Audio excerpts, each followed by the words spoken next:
We'll start things talking about the San Francisco 49ers. We had to deliberate because there's news in just about all fronts. Golden State Warriors, which we will certainly get into, coming up with an important win, finally on the road, taking care of Toronto. Now it's the two New York teams, one obviously in Brooklyn, but it's the Knicks, and then, of course, the Nets. The Giants making some news. We'll talk about Carlos Correa. They have found a shortstop/third baseman. We get into that. But dominating all of that apparently is still the San Francisco 49ers, divisional winners in the NFC West as they take care of the Seattle Seahawks for the second time this year and once again do it in dominating fashion. Hi again, everybody, alongside Allen Stiles. This is Dan Devone as we welcome you in for the next 3 hours talking local sports here in the San Francisco Bay Area. Actually, we'll touch the globe. We'll get all over the country. But let's start things with them 49ers. And I'll let you just bark about Purdy and just talk about your man and just the love fest. Go ahead. Get it out of the system. Let me hear it. You got about 10 seconds. No, I mean, look, this was probably out of what we've seen from Brock Purdy. This was his toughest game, right? This was the game where we saw him struggle a little bit. But, of course, it was going to be. First game on the road. Not only is it on the road, you got to go to Seattle. The division, the NFC West title on the line, and you still did enough to come away with the W. So I think that it was a learning experience for Brock Purdy. He did throw, I don't know for what we're calling them for Brock Purdy, Dan, but he did throw an no throw, but the Seahawks didn't pick it off, right? They threw it right to him, didn't pick it off. The no throws apply to him as well. Okay. The no throws apply to everyone, Right. So I think that we saw more growth from Brock Purdy. There's more of an emphasis, though, when it's Jimmy Garoppolo would say, you go up about 3 more octaves. Oh, no, for Jimmy Garoppolo. Everybody else in Brock Purdy, it's an oh-no Everybody throw. has an oh-no throw, but there are no oh-no throws like Jimmy. I do think that, coming out of this Seahawks game, and now we find out whatever is going on with Jalen Hurts, and we're definitely going to get into the whole running quarterback conversation later. I can't wait to hear your thoughts on that one. You got to feel really good if you're a Niners fan right now. And look, you don't want to, be happy at anybody else's expense. Obviously, Jalen Hurts, MVP candidate, doing some great things. He's supposed to be back. There were some weird rumors going around that he had a broken collarbone. He was done for the season. Doesn't seem to be that. Seems to be a sprained shoulder. Now they have a Christmas Eve standoff with the Cowboys, who, that look like crap. They did not show up. And if you look at the Eagles, there's an outside chance that the Niners could maybe get that 1 seed. Pretty unlikely, but it's possible. So, it's good times if you're a Niner fan. You already got your W. You got to watch all the games yesterday and including tonight and see where everybody stacks up, and you got to feel good about your chances. Well, let's just start there. Why not talk about the injury to the quarterback, Jalen Hurts, and not so much about the Philadelphia Eagles, but rather let's just get into things concerning Kyle Shanahan and his usage and or the overusage, which I think, and I'll just maintain because I've been beating this drum, that it's not so much Brock Purdy, but it's Christian McCaffrey. And again, I know he went through another game where he was remarkable. The trade's been incredible, but I still think that you're tempting fate the more he continues to run the ball and the more he continues to have a high usage, especially when we saw Jordan Mason. One of the few carries he had could prove that I may not be as good as Christian McCaffrey, but I can get to that second level and almost take it to the house as well. Right, I can at least spell him a bit more than Kyle Shanahan is letting him spell him right now. And maybe it comes with trust. I know we keep saying, okay, maybe we'll see him a little bit more in this game because he did this, or in that game because he did this. Whenever the game starts, it's just Christian McCaffrey, and that's what it's going to be, Dan. Look, at this point, you have to start asking yourself some questions because I was breaking this down with Sterling before the show. So basically, obviously, the Niners would have to win out if you want to try to get that 1 seed. The Eagles would have to lose every game. Not likely. I mean, Gardner Minshew, he can spin it a little bit. And then you have the Vikings, who they would have to lose at least one more game. That the Niners would have that tiebreaker. That's the one thing I am pretty certain about. I think that the Niners could definitely get that 2 seed. Because the Vikings, even though they came back, and I was on air with Evan on Saturday when it happened, and apparently that's the biggest comeback in NFL history. Yep, 33-0 at halftime. So maybe they're not as fraudulent as what people think, but at the end of the day, you're finding yourself in some tough situations. But hey, the Chiefs did too. Dan, in a crazy, just like you said, a crazy sports weekend. You had the World Cup, you had all these things going on, and the NFL did not disappoint either. I think all that we now know is that the term any given Sunday is really a thing. And if you're a Niner fan, you got to think, ever since we started rolling, we haven't really found ourselves in situations like this with Jimmy or Brock. Well, listen, just getting back to the overusage and why I think it could rear its head. And if you're going to play Washington and you want to give your man Christian McCaffrey the ball as frequently as he's carried it against Miami, as frequently as he's carried it in the last couple of games, including the Seattle Seahawks, as well as the Tampa Bay Buccaneers, and you got a healthy young back who's got nothing but fresh legs and a kid who can, he's got nothing but carries and energy when you're his age and a rookie, and I'm talking about Jordan Mason. I just think, again, that the last thing you want to have happen is you injure Christian McCaffrey, and now you go into the playoffs with a guy who's so valuable, not only running the ball, but obviously being that last valve, the escape valve in terms of catching the ball, bailing out whomever, Brock Purdy, Jimmy Garoppolo, and or being the number one option. He's so valuable as a wide receiver. So you're taking a huge risk, but if there's one, maybe there's more than one, but the most visible to me, the most obvious Achilles heel for Kyle Shanahan as a head coach is that when he sees a guy and he has success, he runs that thing into the ground. Like, I'm sorry, Christian McCaffrey's getting me yards. Keep going, keep going, keep going. We are not getting away from that. Oh, he blew a tire, got hurt. Okay, next. It doesn't.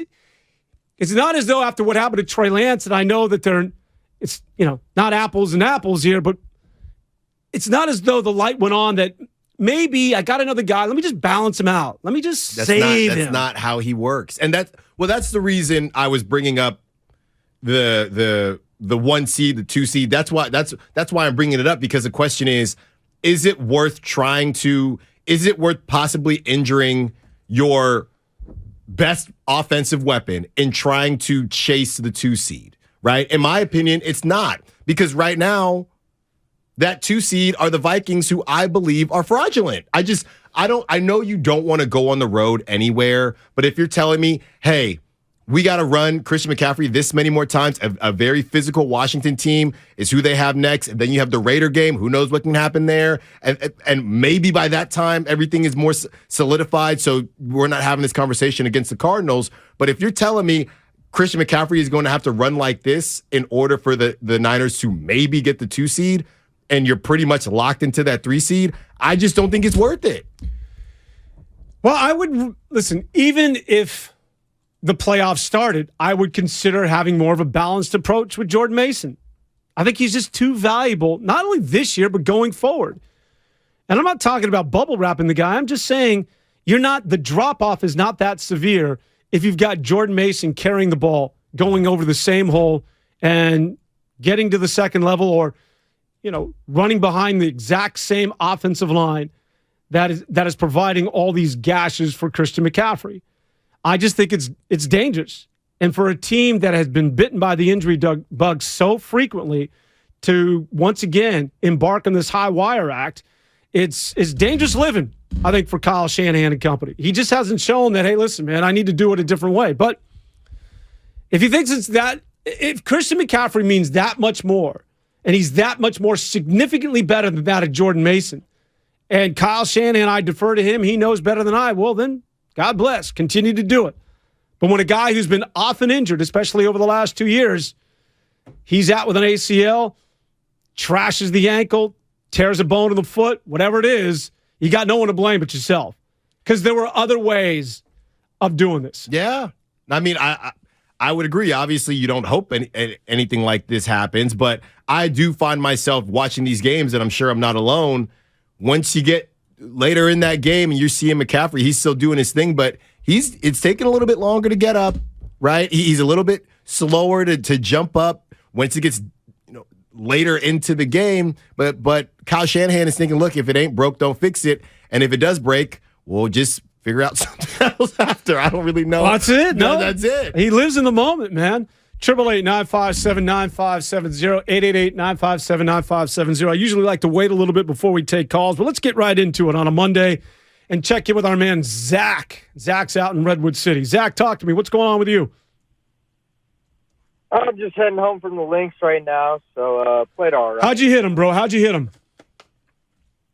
Hit him well. I made some good putts. It was pretty cold out there today, though, so I know it was a lot nicer this weekend. But no one was out on the links. So I was going to say, you golfed today. You know it was like 47 degrees out in Redwood City in the Bay Area, right?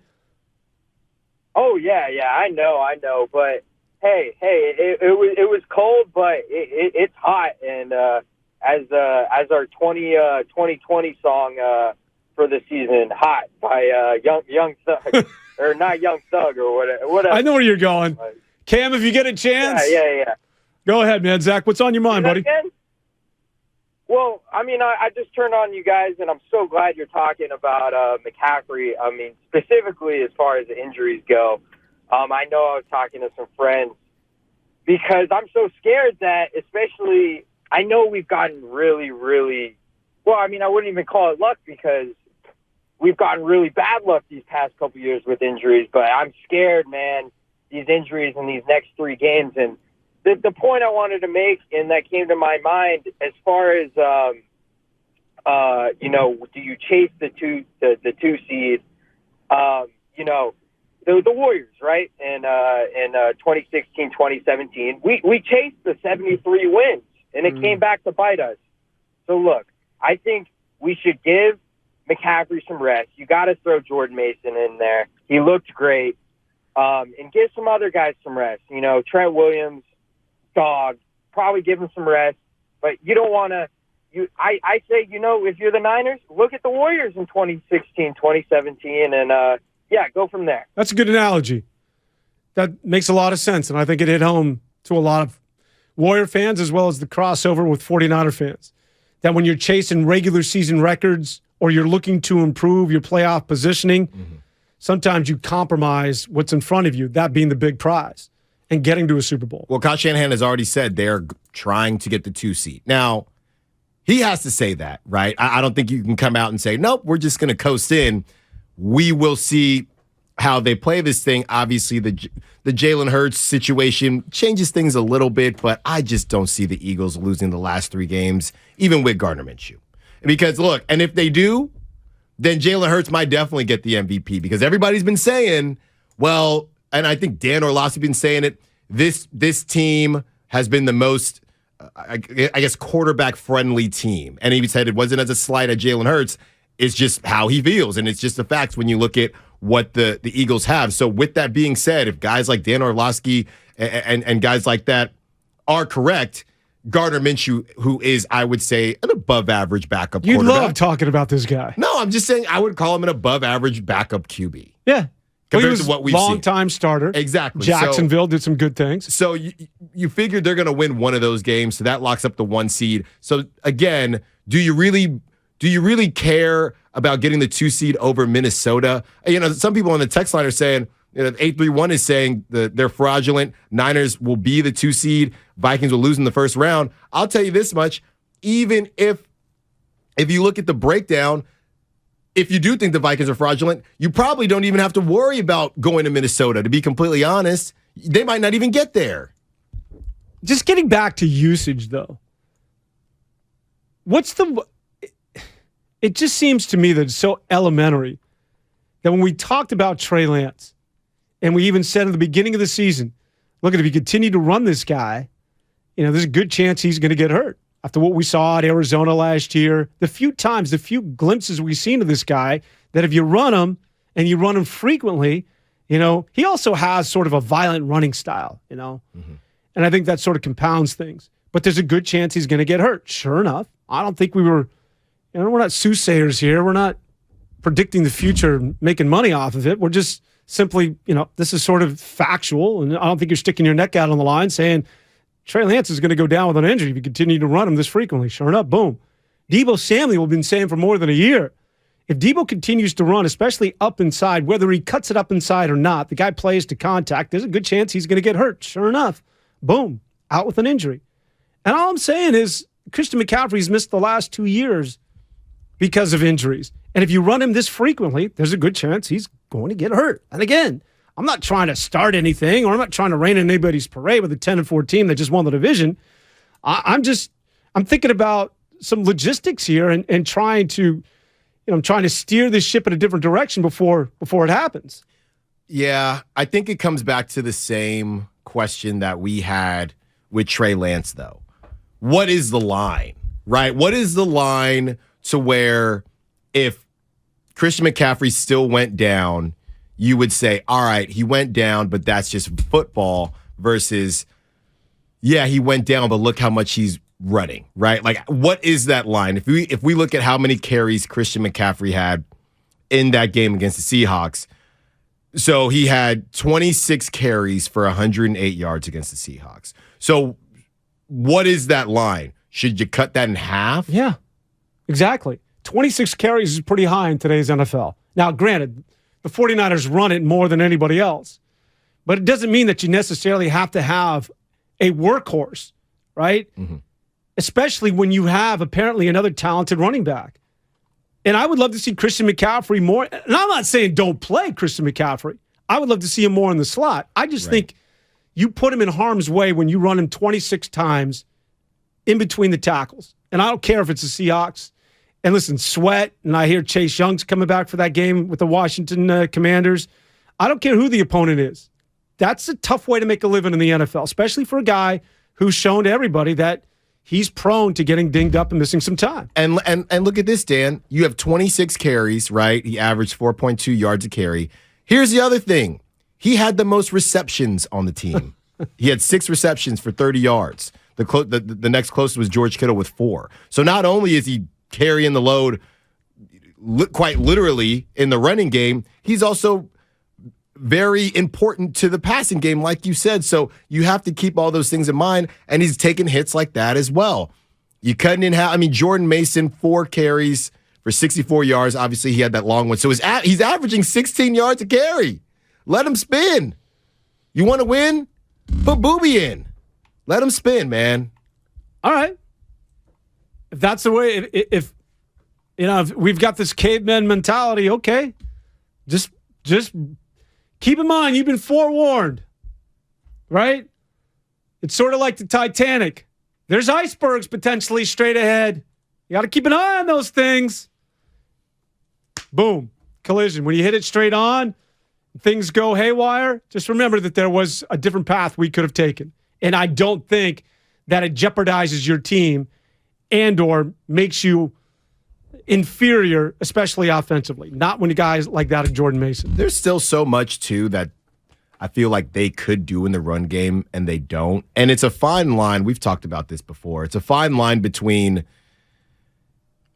just not playing it safe, but just doing what works and trying out some new things. Can we get Brandon Ayuk on a jet sweep one time? Right? That's a guy who he runs a 4.5. We know what he can do to run routes. The problem is right now you have a young receiver. You're not necessarily going to have that much time. A lot of teams are bringing the house. So Brandon Ayuk hasn't really gotten as many touches, it feels like. And even in this offense in general isn't really set up for long routes, right? That's just not really, they can do it. But someone like Brandon Ayuk, I feel like could be, we talk about, Kuminga on the Orlando Magic could be putting up this many numbers. Brandon Ayuk on a team that has more of a traditional, quarterback kind of wide receiver setup, Brandon Ayuk would probably be getting talked about more. And I just think he's another playmaker, get the ball in his hands, run him on a jet sweep. Doesn't have to be Christian McCaffrey up the middle every single time. Well, listen, I have no problem with the way they run the football. I'm just saying you can mix it up. Yeah, my problem is it's Christian McCaffrey. If you get Jordan Mason back there, I don't need to see Brandon Ayuk on a jet sweep. I do. I would like to see that. I don't know that he can. I don't know that it's in his bag. I would think that if it was part of something he can do. You just catch the football.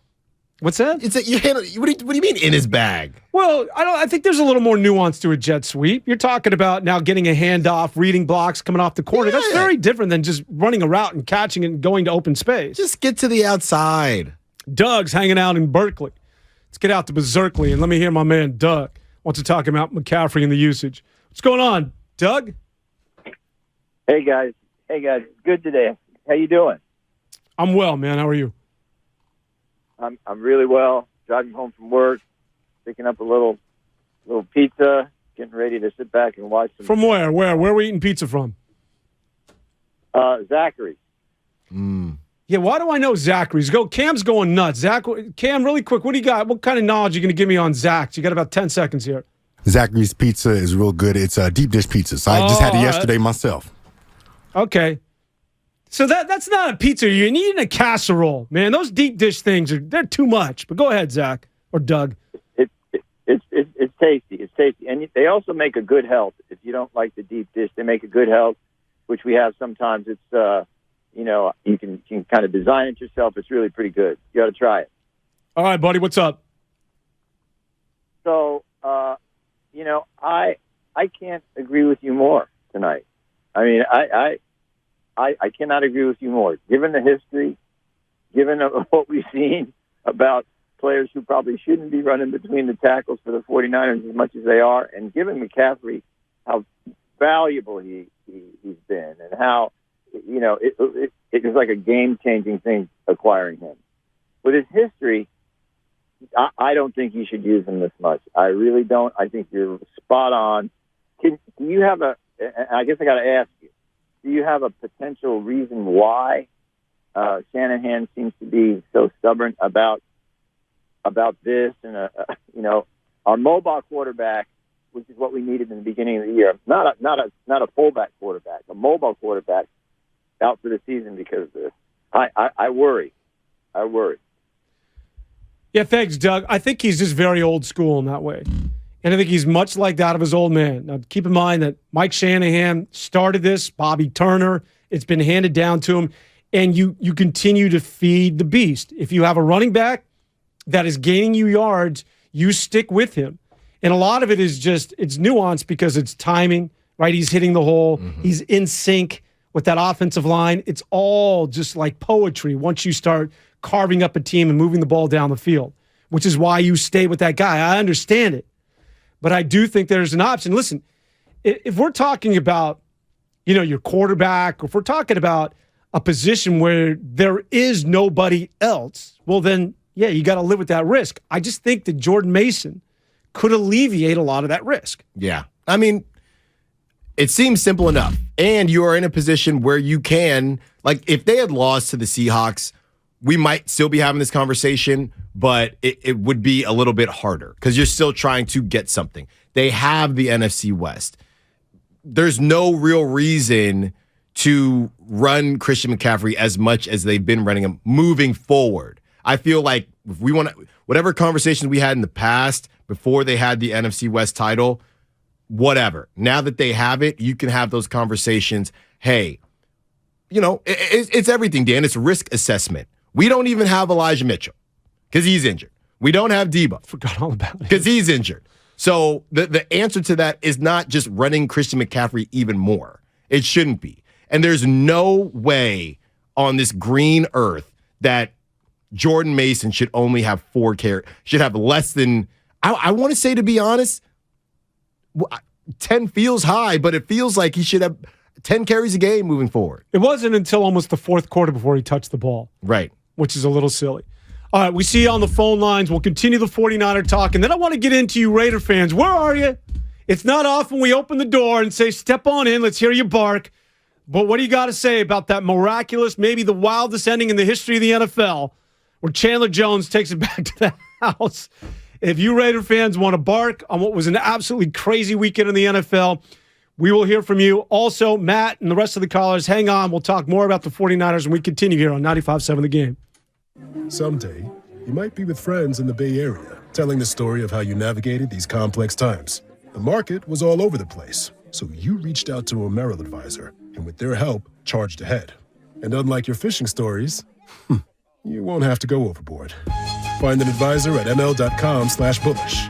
Merrill, a Bank of America company. What would you like the power to do? Investing involves risk. Merrill Lynch, Pierce, Fenner & Smith Incorporated, registered broker-dealer, registered investment advisor, member SIPC, a wholly owned subsidiary of Bank of America Corp. 'Twas almost the holidays, and all over the state, not a creature was stirring, except for, well, Nate. He was panicked, in need of a really good gift. Nate's a procrastinator, if you catch my drift. So off he dashed to the closest store, and there found holiday scratchers galore. Now Nate won't get a lump of coal, unless he burns the holiday casserole. Yes, scratchers from the California Lottery are great, especially for Mr. Procrastinate. So when it's time to get your gift shopping out of the way, try Scratchers. A little play can make your day. Please play responsibly. Must be 18 years or older to purchase player claim. Flying Ace, this is Sky Hunter. I've got my compound eyes on the target. Copy that. You're on his flight path. I'm going in. Got him! Nice move, my four-wing friend.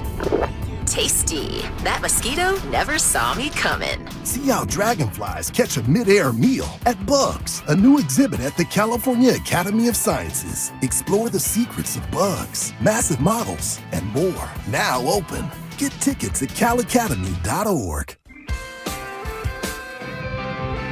1877 Cars for Kids. KARS Cars for Kids.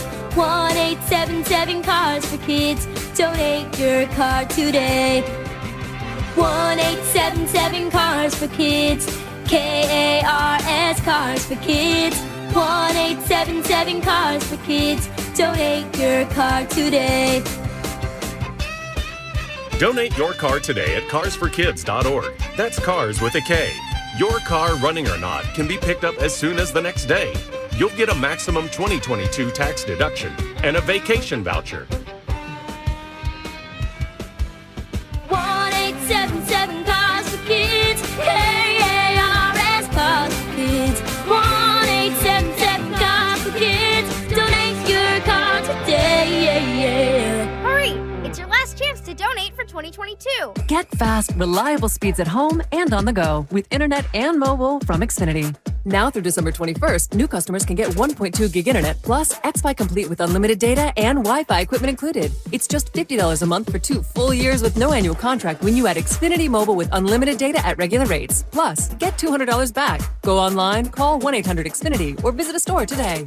Requires paperless billing and auto pay with stored bank account. Restrictions apply. Taxes and fees extra. Xfinity Mobile requires Xfinity Internet. After promo, regular internet rates apply. Actual speeds vary. Bay Current, a KCBS Radio original podcast. I started it and made just a terrible, terrible, loud noise. That's the telltale sign that you're another victim in the Bay Area's latest crime epidemic, catalytic converter theft.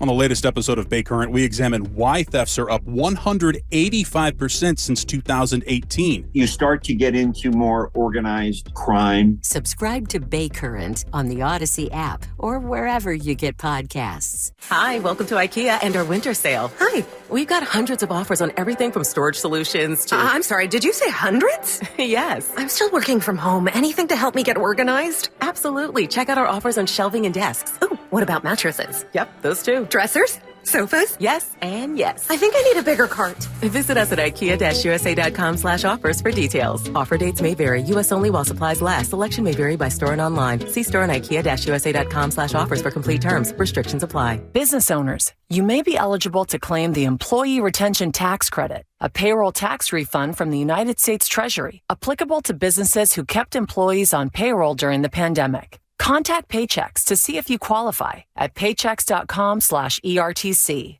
Paychex is proud to have helped more than 45,000 businesses secure over $9.2 billion in ERTC claims, an average of $190,000 per business. Paychex.com/ERTC. Investing is confusing. Dawn raids, triple witching hour, candlesticks, crown jewels, bears, bulls, bear hugs, blue chips. It's one big word salad of uncertainty. Fortunately, Fremont Bank now has incredible rates on their savings accounts and CDs. And while savings accounts and CDs may not be known for their great rates at your current bank, at Fremont Bank, you can get great rates from a great local bank. To learn more, stop in or visit us online. We'll explain it all in plain language. Fremont Bank, serving the Bay Area since 1964. Member FDIC. Have you been naughty or nice this year? Cash don't care.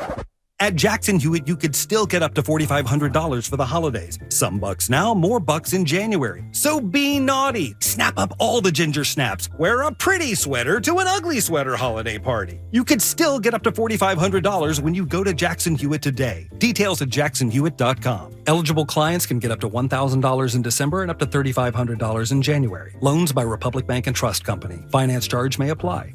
When you can't stop, there's Vicks VapoRub. Vicks VapoRub sends powerful medicated Vicks vapors right to the source of your so you can experience cough relief and breathe easier. Generations of families have trusted Vicks VapoRub to help relieve the worst cold symptoms. So next time you have a cough, reach for the Vicks VapoRub. Vicks VapoRub. Cough relieving is believing.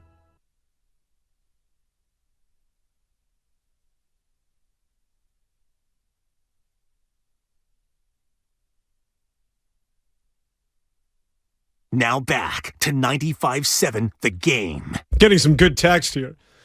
I enjoy it. I just don't read them out loud. You can read them. We're talking about Kyle Shanahan, a lot like his old man from the 925. Yeah, man. He's an old soul, man. We're continuing to talk about the San Francisco 49ers getting ready for the Washington Commanders, who have a good defense. I think their offense is putrid, but their defense is pretty good. I think it's, statistically rated amongst the top 5, and you're going to get Chase Young back. Sweat, who's Montez Sweat, is that his name? He's a good player. In fact, that defensive front just a couple of years ago was one of the up-and-coming star-studded young players. But they've been beset by injuries. But that's a good defense. And again, it'll be another test for Brock Purdy. What do you got? It's just going to be, the battle. They're both 6'1". They're both underdogs. Brock Purdy versus Taylor Heineke. Just the grittiest of gritty games, Dan. They're very similar to each other. Which underdog will come out on top? Oh, I'm all about Purdy now, man. Purdy's. Now you're all about Purdy? Well, I still. Don't get me going. I'll talk a little bit more about Purdy, but let's open things up to the phone lines once again. We go 888-957-9570, and we want to get out to Oakland and Matt, who was waiting through the break. Matt, what's on your mind, buddy? Hey, how's it going, y'all? Great show tonight. I just wanted to talk a little bit about Shanahan and McCaffrey. I think it's safe to say Shanahan sticks to his guns with his ideals. He can be a little bit hard-headed. And to give a guy like McCaffrey these intermittent breaks, it's not the culture of this team. They're violent, they're physical. Why should everyone else have to gut it out and play every single down, but McCaffrey gets the one-on, one-off when, he's one of the best players on the team and he just got here. So I think Kyle probably knows that McCaffrey should get some breaks, but I don't foresee him getting any. I'm also a New York Giants fan, so I hope you guys kill the Commanders this week. Thanks, y'all. Thank you very much. What about the New York Giants? Daniel Jones coming back as the quarterback. It seems like every single year the room is divided. Get rid of him? We'll give him another chance. I think this is it for him because since they did have that decent start, all you can think about now is, wow, what could we have done with a quarterback that can actually throw the football? Let's get out to San Jose. And Joe, standing by, wants to talk about the 49ers. What's going on, Joe? Hey, what's going on, guys? I got to break it down real quick. It's real simple. It makes me want to bite my tongue every time I say it.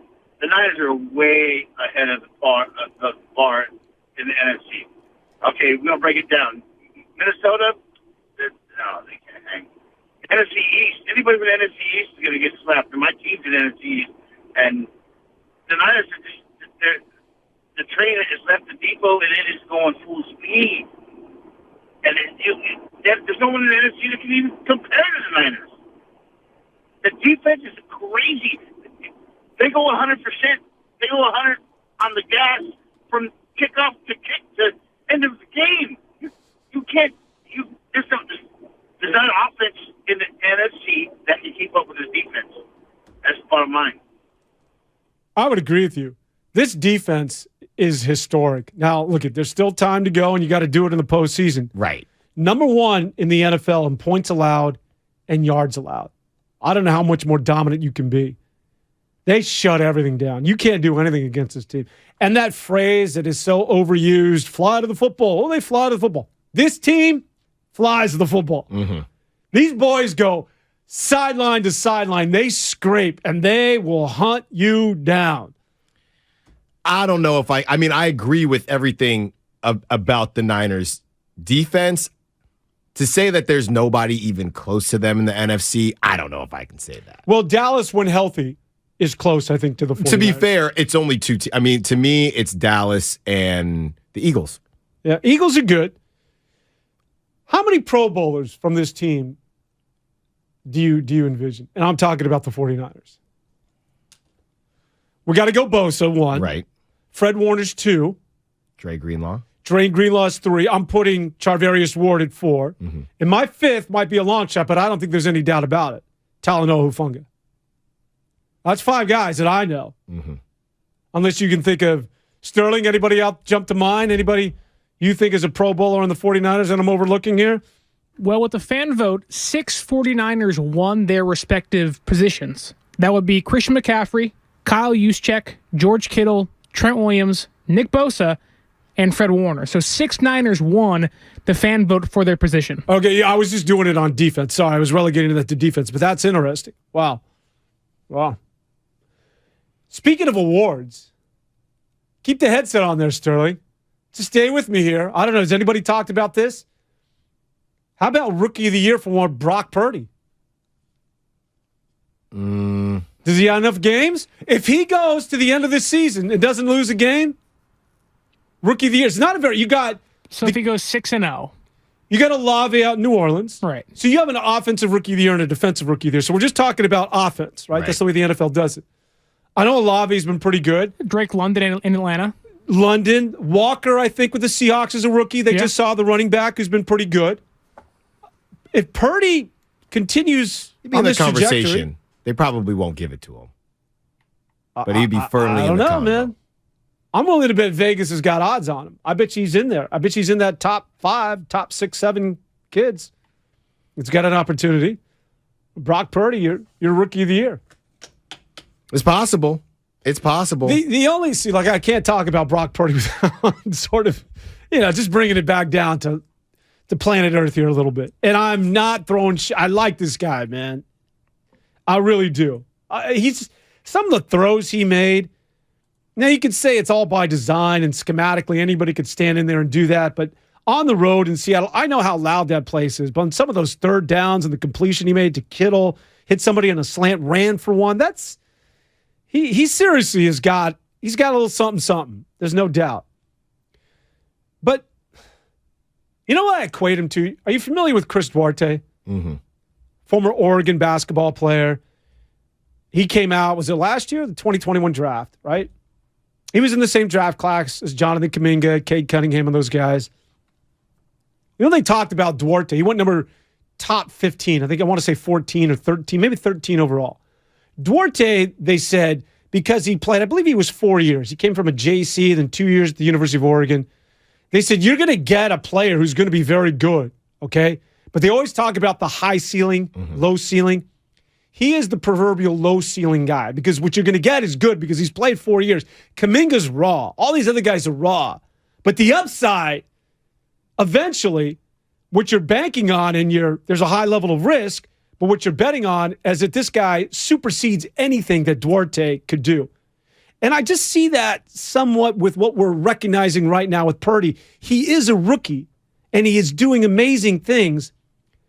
But I think his head is just about right at the top of that ceiling. He will get better with reps.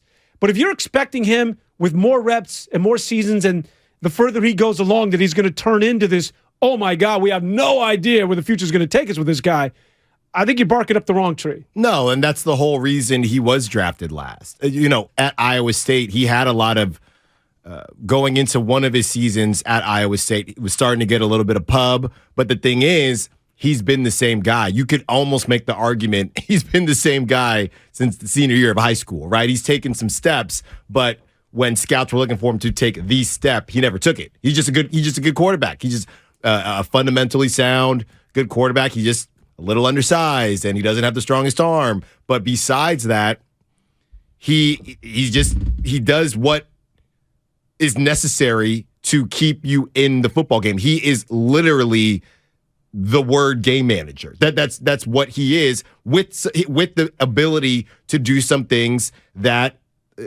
manages the game at a higher level than some other game managers. He is he could be an elite game manager, if that makes any sense. No. That's his ceiling. And that's why when we're looking at, whether it's the arm strength or whatever, no, he doesn't have a bazooka for an arm. But I think, Dan, to be completely honest with you, is there any part of Kyle Shanahan that doesn't mind that / almost likes it? He doesn't have to deal with why didn't you take the deep shot to Danny Gray? Why didn't you do this? Hey, Brock doesn't have the strongest arm. We got to play within our system. I don't think he minds that very much. I think he relishes the fact that I get to pull all the strings here. I don't have to hear about let Jimmy Garoppolo throw the ball like it's 2019 again. I don't have to hear any of that crap. Right. Like, he's a kid. He'll do as I say. I love this. And I do think it feeds his ego.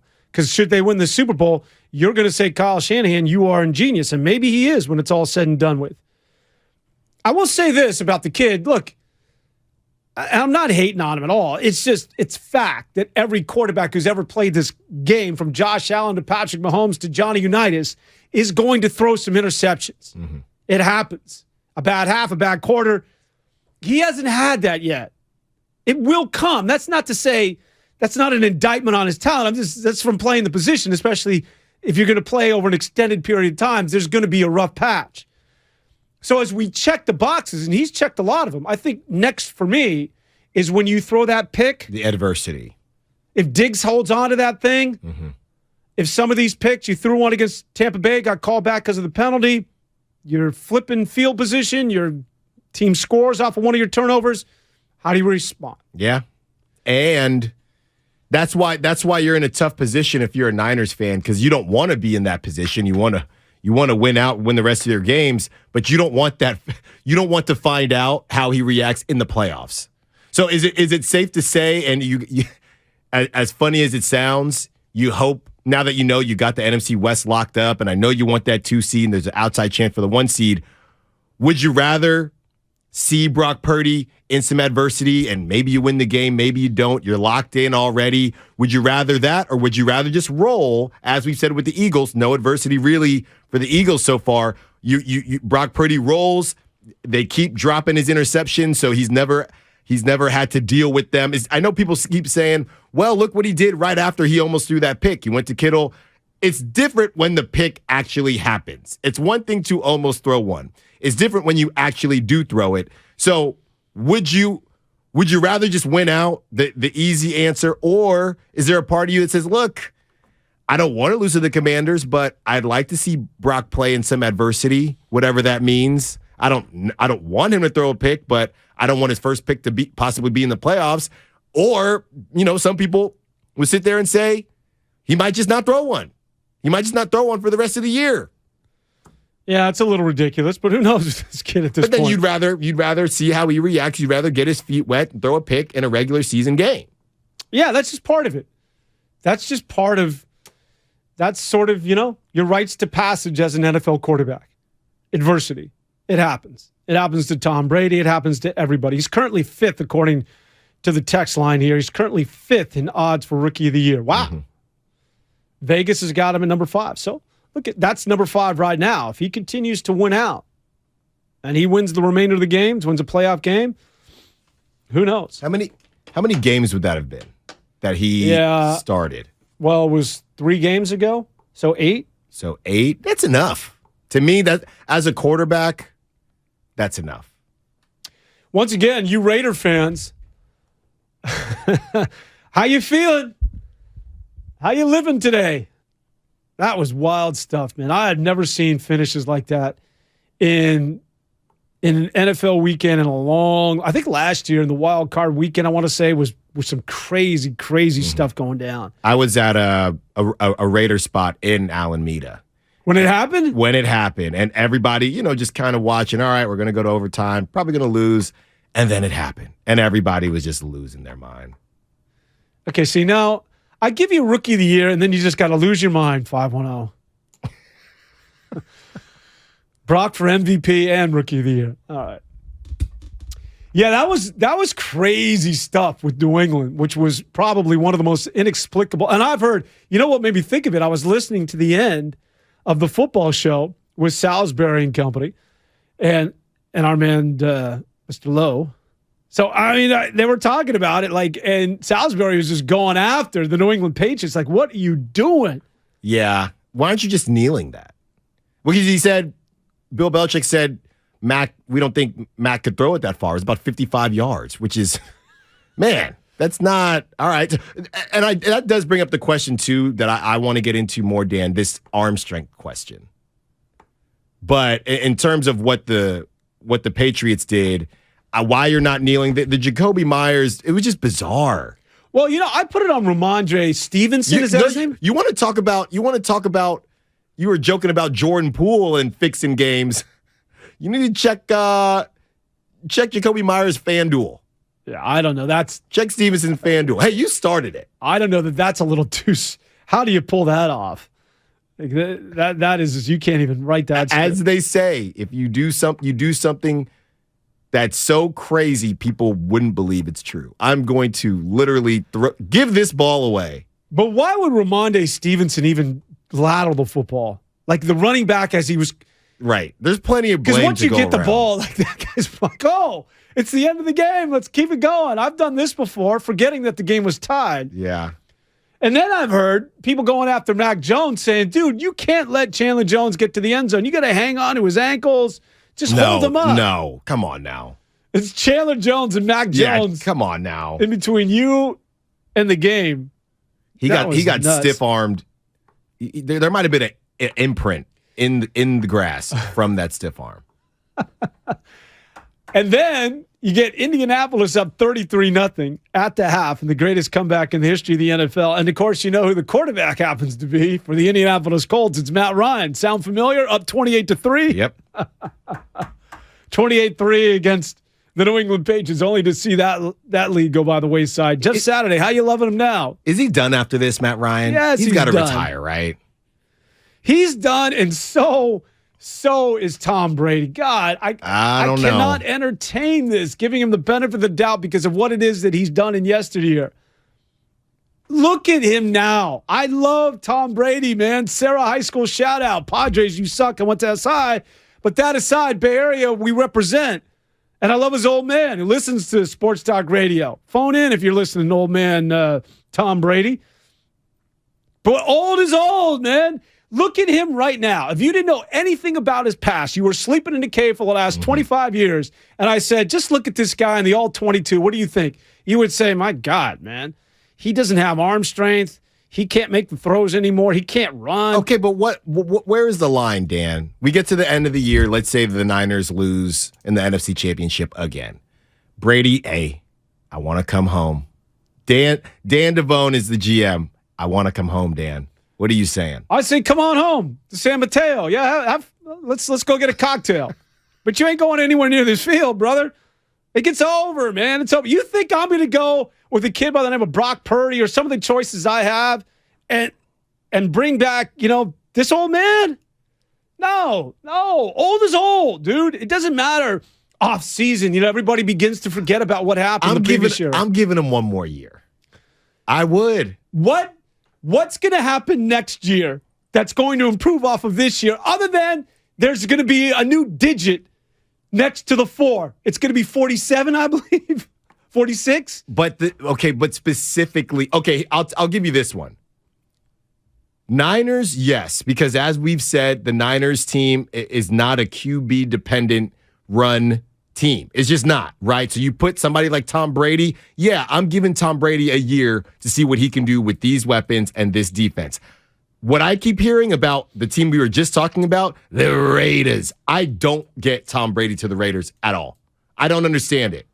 Well, he's a single guy now. He can go to Las Vegas. Well, yeah, sure, have fun in Vegas. What happens in Vegas stays in Vegas. But with that defense or lack thereof, I just don't know why in the world Tom Brady would go to Vegas. I see where the 49ers make sense. The quick release, the short passing. But he's a year older. I I think that we're trying to hang on. Like, this is when our mind begins to play games with us. I'm just give me 1 year. You're giving him 1 year because of what it is that he's done. Would you give? But you're not willing to give Matt Ryan another year. It's No, the same I'm not thing. willing to give. No. You put Tom Brady on Indianapolis. It's the same thing. I just don't think I can believe that. But you're probably not wrong, but I can't believe that. Alameda's the location. I'm going to the phone line quickly because I've been waiting for a Raider fan. Finally, the silver and black has shown up with a gentleman by the name of Apple. Apple, what's going on, man? What's up with you Raider fans? Listen, man, nobody wants to call in, so it's my time to represent, and it's hot take time. Listen, Patrick Graham had that thing dialed up. It was meant for us to win. The reality was the Patriots, they got over on us on the tuck rule game, and it was time for a little bit of payback. So I can't be mad at that. All I know is, man, that Chandler Jones stiff arm was so nasty that it looked like Undertaker just like chokeslammed him down to earth and went to the promised land. Okay? And it's Raider Nation all day. Good job, guys. Just wanted to call in and give you guys a little bit of an uplift. Hey, my man Apple, we'll lose him now, but Apple, just continue to listen to the show because Sterling's going to find you some Undertaker music. We'll get his theme music, which is one of the most iconic. I did an Undertaker intro once back in the day. Of course you did. Here he comes, ladies and gentlemen. I forgot the script, but yeah, we'll get you some Undertaker coming into the ring. Well, but Apple. I hate everyone. I want the music, though. We need the theme music, Sterling. Come on. I need his intro, man. This doesn't make up for the tuck rule, though. No. You got plenty more games to make up for that. Nothing will probably ever make up for that. Or it would have to be another playoff situation. But hey, for this is the problem though, Dan. So I'm going to get on my rant because this is the Raider cycle now. So now they sit at, I believe, 6-8 with an outside shot. And what they're going to do, they're probably going to. I'll give you this right now. They're probably going to beat the Niners. They're probably going to beat the Niners. They're going to end at what would that be? 8-9, 9-8. All right. Well, how we finished was great. Even though they have the worst losses besides what we saw besides the Patriots and the Colts, the Raiders have the worst losses. And this is what they're going to do. They drop off. You think they're done. Oh, we're going to get a high draft pick. Then they start balling out. They finally are getting Waller back. They get Renfro back. They're going to roll these last 3 games. Come on, Raiders! For absolutely no reason. Hey, Cam, absolutely Sterling, if you can give me an autumn win, it was an autumn win. I want to hear some Raider music. You know that old NFL music? It's one and the same. Autumn win with the Oakland Raiders because we're getting some Raider calls. Cool. Oh, that's the Undertaker. Thank you very much. This is for Apple. Here he comes, ladies and gentlemen. Half man, half legend. Simply known as the Undertaker. Making his way to the ring where he has dominated. And WrestleMania has belonged to just one man for nearly a decade plus. Who is he? Where does he live? Where does he come from? Nobody really knows. He's simply in peace. Let's get out to San Jose and continue with this Raider talk. Next, we got some autumn wind. Come on, Raiders! What's up, Josh? Give me some Raider talk. Not enough silver and black in the house. What's up, man? Yeah, so I'm going to go straight to the point. The first half, we look like a nightmare team, but the second half is a whole nother story. So all we really need to do is just not just play like the second half, like don't be dogs. I'm not gonna say it. Dog squeeze. Yes. Okay. And defense too. If we can get more pressure to the quarterback, that's also key on how we can defeat the Niners. Well, we'll find out. It's going to be fun to watch, Josh. Thank you so much. By the way, Brock Purdy tackles Chandler Jones on that play. The Brock Purdy love is just through the roof these days. That's good. It's good. YouTube chat. Check us out on YouTube if you're not already. But the YouTube chat is not happy with me saying that the Raiders are going to beat the Niners. I don't think they are, but I'm just saying on the YouTube chat. What the hell is that? I'm looking at our chat. It's a chat on YouTube. How many chats do you got going? We got here? a couple different chats. Jeez. Twitter, YouTube. Yeah. Look, I'm not saying they're going to do it. I'm just saying it would be a very Raider thing to do to win a game once their season's done. Stand by it. The Raiders are going to beat the Niners. I never said that. I said they could. Allen Stiles says the Raiders are going to beat the Niners. Your thoughts next on 95.7 The Game. Television sales on Black Friday set new records as millions of Americans snapped up the hot deals.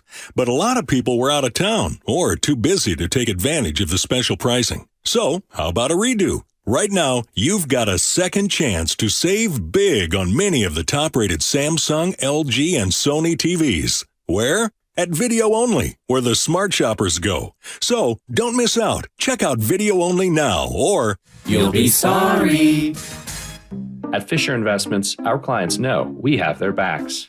How do your clients know that? Because Fisher Investments is a fiduciary, the highest standard for a financial advisor. It means we're there for our clients and always put their interests first. So wait, you do it because you have to? No, we do it because it's the right thing to do. Our clients trust us with their retirement savings, and we know how important that responsibility is. So we take the time to really get to know them. Get to know them how? We make sure we understand their unique goals, finances, health, family, and lifestyle so we can tailor their portfolio to their specific needs. Our goal is to help them achieve a comfortable retirement. Sounds like a big responsibility. You must make big commissions then, right? No, we don't sell commission-based products. We have one single transparent fee that's structured so we do better when our clients do better. Visit FisherInvestments.com to find out why investors like you are switching to us. Fisher Investments. Clearly different money management. Investing in securities involves the risk of loss. I wanted to know why some people who get COVID-19 get it so bad. I found out it may be because they have a high risk factor, such as heart disease, diabetes, being overweight, smoking, and asthma. Even if symptoms feel mild, these factors can increase your risk of COVID-19 turning severe. So if you're at high risk and test positive, there are things you can do, like asking your healthcare provider if an authorized oral treatment is right for you. Learn about an option at treatcovid19.com. This message is sponsored by Pfizer. When a cold comes on strong, knock it out with Vicks DayQuil Severe for max strength daytime relief. Just one dose of Vicks DayQuil Severe starts to relieve 9 of your worst cold and flu symptoms to help take you from 9 to none.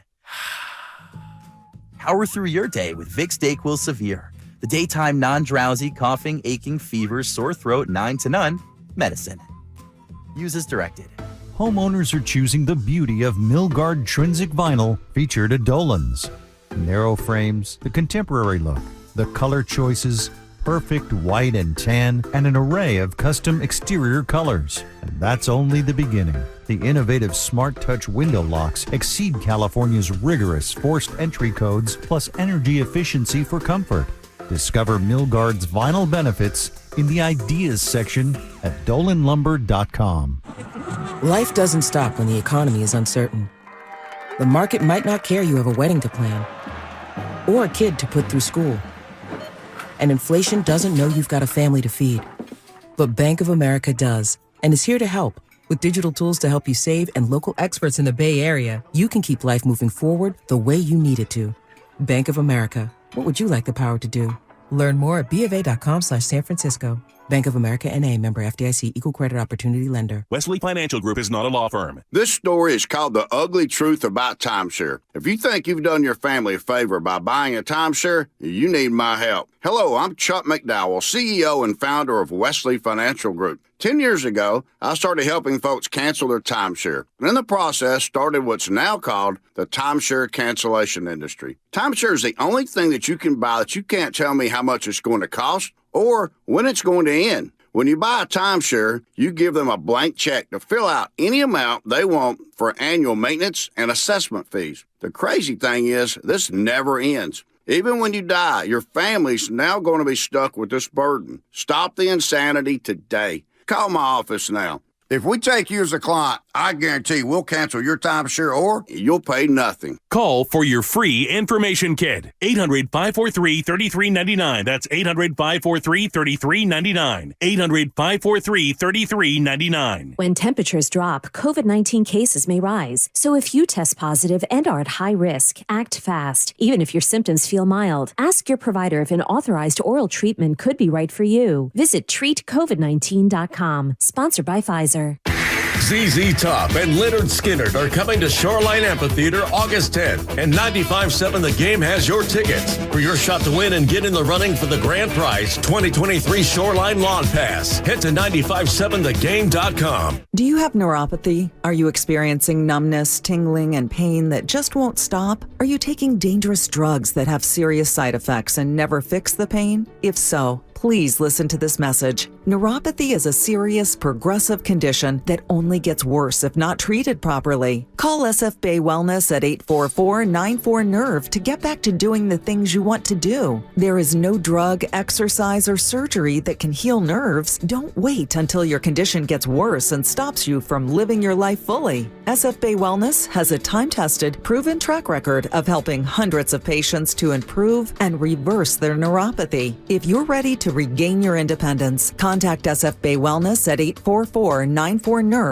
Call now for your $99 neuropathy special and receive a personal treatment plan that is tailored to your needs. Call 844-94-NERVE. That's 844-94-NERVE and start to enjoy life again. You're listening to 95.7 The Game, KGMZ FM and HD1 San Francisco.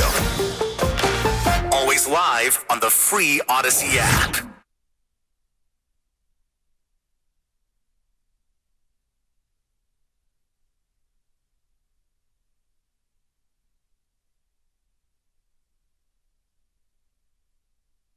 Now back to 95.7 The Game. Thanks, Cam. But as soon as we get an opportunity, I'll cue you for our Raider music. Good stuff, though. All right. Well, let's give this guy his love. Dan said Josh Allen would be hurt by now. Don't forget that. No. That's right. I didn't say by now. I said by the end of the year. So we got, 3 games? If he continues to run at this clip, he will get hurt. Much like that of Jalen Hurts, much like that of just about anybody else that's going to run that frequently, regardless of how big and strong. And you talk about stiff-arming guys, but you're living under sort of a faulty, delusional world that if you think you're bigger and stronger than defensive backs and or linebackers, they will square you up, inevitably. Let's just talk about this for a second, because defenses always win. I'm thinking right now, out of all the quarterbacks, right, that have started this year off the top of my head, and then you have the pocket QBs, kind of the hybrid guys, and then the full-on running QBs. Out of those running QBs, Trey Lance, who we didn't, at least I don't think all of us necessarily knew he was a running QB like that until the season started. Trey Lance out, okay? Jalen Hurts, we don't know. Maybe it's only a couple weeks. Jalen Hurts, injured as well, right? Like, this is going Lamar Jackson out right now. Yep. So, and I think Justin Fields missed some time as well. It just comes with the territory. Justin Fields is another guy. I know a lot of it is scrambling, but you're not going to – it's not about – oh, you like these types of quarterbacks versus these type. No, I love the running QBs. I think it makes the game fun. I think it's needed, right, to be able to have some type of mobility. But you're just that's why, to me, Dan, the line for the Cam Newtons of the world, the Lamar Jacksons of the world, that's why, to me, their playoff runs are so important. And I would even football in general is ridiculous. But on top of that, you are a running QB who got to the playoffs. And for Lamar, he's had some struggles there. You know, Kyler Murray's done too. Look at all these running quarterbacks. It's not a matter of preference. It's just fact. So when Cam lost that Super Bowl, I think we all knew he's not. That's it. He's not getting back. There's no way. And they had a couple. I think they went to the playoffs 1 or 2 years after that. But again, Kyler Murray out as well. So Jalen Hurts, if he comes back, it's one of those things. I'm not calling it a flash in the pan at all. I'm just saying, for these running guys, it is so imperative that you just strike while the iron's hot, because you don't know what's going to happen. Yeah, look, I love watching Josh. Don't get me wrong, man. Big kid out of Firebaugh, Central Valley. I love watching this kid run the football. My point is that you're living under sort of a faulty sort of reality if you think that's the remedy for winning consistently in this league is to run your quarterback. As big and as strong as Josh Allen is. And he's the biggest one out of all the guys. He is the Cam Newton comp, and Cam Newton lasted a good long time. Yeah. But he didn't last forever. Well, and I think one of the reasons why the drop-off was so significant for him, when you look at Tom Brady, who was still effective as a quarterback, and obviously there's not a lot of Tom Brady comps, but one of the reasons why you looked at Cam Newton those last couple of years and you're like, my God, what happened to you, my man? It's this, all that pounding, man. It catches up to the joints. It catches up to you. And you can do you, Josh Allen, but just keep in mind that you are shortening your career. You cannot. And maybe, look at text line, we'll see what happens here. Maybe you do win this one, and I'll give you bragging rights, and you come back at me that he didn't get hurt this year. But I will take this to the bank that Josh Allen, you continue down this road. Not only will you get hurt, but you are abbreviating your career as a football player. Oh, I don't think when you draft guys like that and they're doing those things, you have to assume, okay, even with Lamar Jackson, and I know there's a big conversation about whether the Ravens want to pay him or not. You have to know, all right, we only have X amount of years. If healthy, we only have X amount of years to make a run with this guy, right? And everything almost gets accelerated because you know that. Josh Allen, how many years has it been with Josh Allen kind of being that dude, right? So last year, the last couple of years, they've lost to the Chiefs. They lost to the Chiefs last year, and was it the year before? 2 years. The last 2 years. And you've been able to get through the season healthy. I know they're looking around in Buffalo saying, we got to cash in on one of these healthy years for Josh Allen because the numbers say we're not going to have a ton of them, right? Or they're not going to. They have been really lucky in terms of Josh Allen. And again, he is the biggest guy out of those Reading quarterbacks that we talked about. But you got to cash in here soon. And it stinks because if you're a Bills fan, because you have the Chiefs and the Chiefs are just waiting in the wings, staring at you. What are you going to do? And even if you get past the Chiefs, who's heating up now? Joe Shiesty, Joe Burrow, and those Bengals. So you have to find a way, Bills, to cash in and get to a Super Bowl with a healthy Josh Allen because you can't assume that you're going to have this every year. You're talking about, you mentioned this guy's throwing from the pocket and different sort of quarterbacks, running quarterbacks. Just to bring this back to Zach Wilson, I just happened to read a blurb on him today. So Zach Wilson was bad again, right? Mike White, who had taken over the starting quarterback position with the New York Jets, he took that shot to the ribs. Wow. Talk about being in a vulnerable position, the guy taking in a clean tackle, just sticking him right in that midsection. And he couldn't play today. Zach Wilson gets in there. You know what Zach Wilson is, to make the analogy or comp to basketball? It's a guy who can't make layups, but he can hit threes occasionally. Yeah. Like that pro day when he's rolling to his left and he threw back right. He's like, oh my God, Zach Wilson. And I say that to say this. It's a little bit of Trey Lance.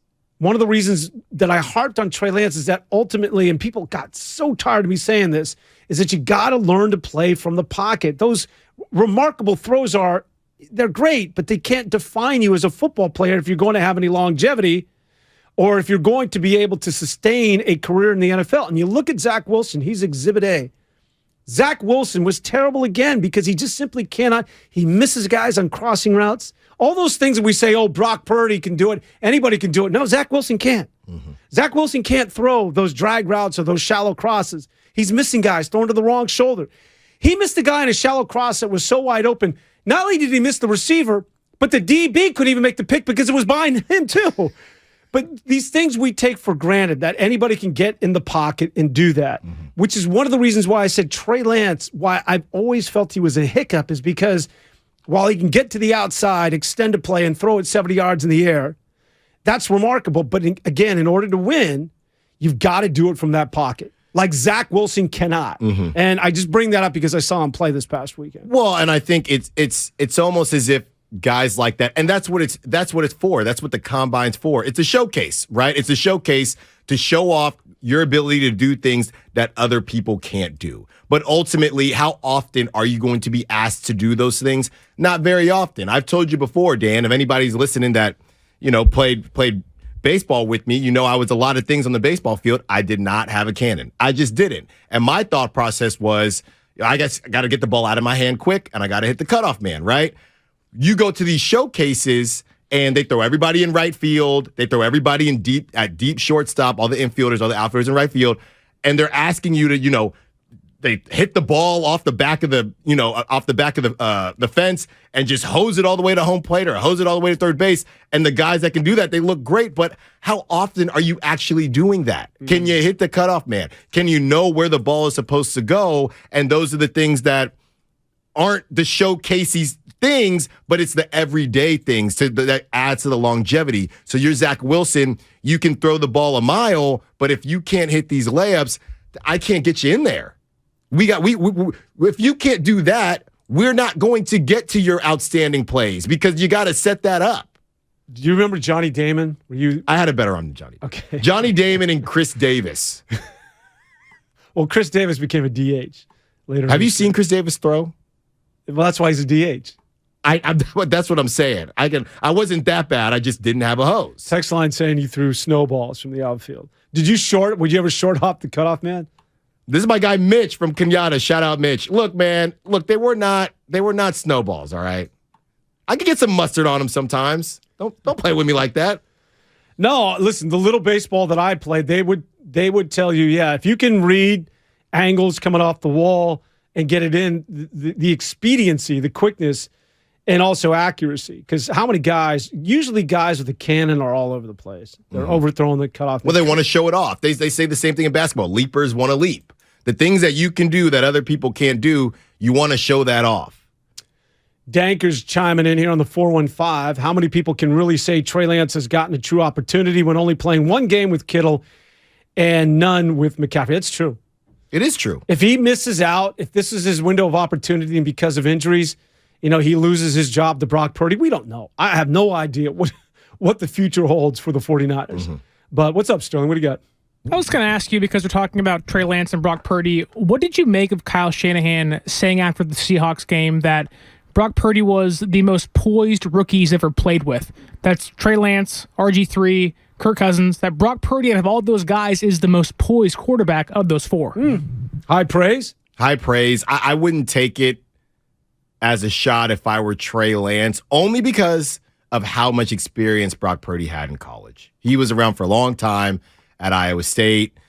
Trey Lance wasn't. So I wouldn't take that as a shot. I think it just is what it is. Yeah, and I think that, and this is the problem with the world we live in, right, is that once we get an opportunity to sort of pick through this and decipher what it is that he's saying, only like maybe a day later, an hour later, do we recognize and put two and two together with Trey Lance. I think George Kittle, which is one of the reasons why with social media and shows like this, you can't do that. I just think he was being very reactionary or in the moment, right? I think he was just talking about, this young quarterback, and I think it was an oversight. I think that.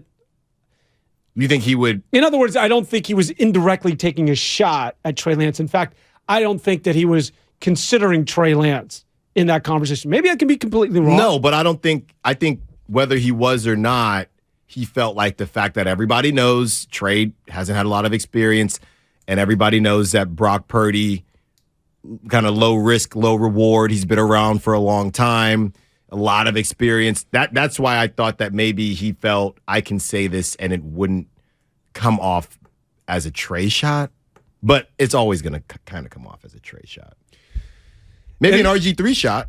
The 49ers taking on Washington coming up on Sunday. This defense is nothing short of remarkable. I do still think that there's going to be another shoe drop when it comes to Brock Purdy when he deals with some adversity, and we'll see how he handles that. I cannot wait for this offseason. I cannot wait to see what the quarterback situation is going to look like next year with the San Francisco 49ers. Not that we should even get ahead of ourselves. We should live in the moment and enjoy Brock Purdy, enjoy an NFC West title, and get to the playoffs. But, I mean, how can you not?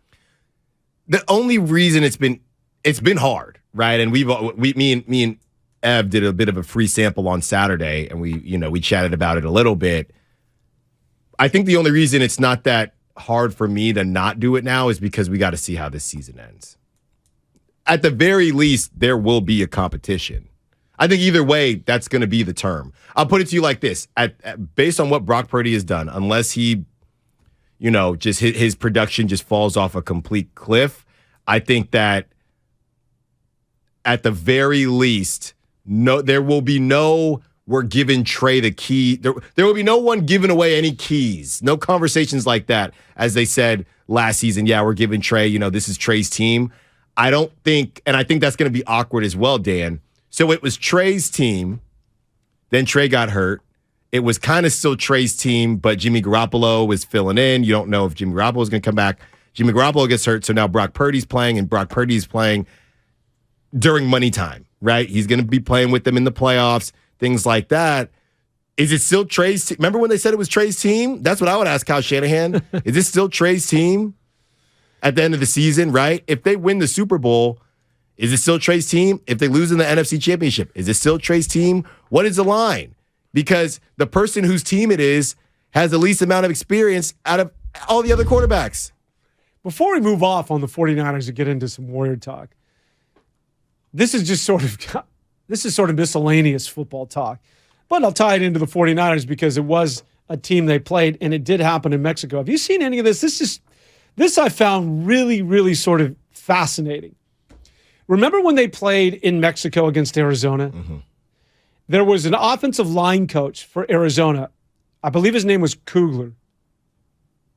Sean Kugler, offensive line coach. Mm-hmm.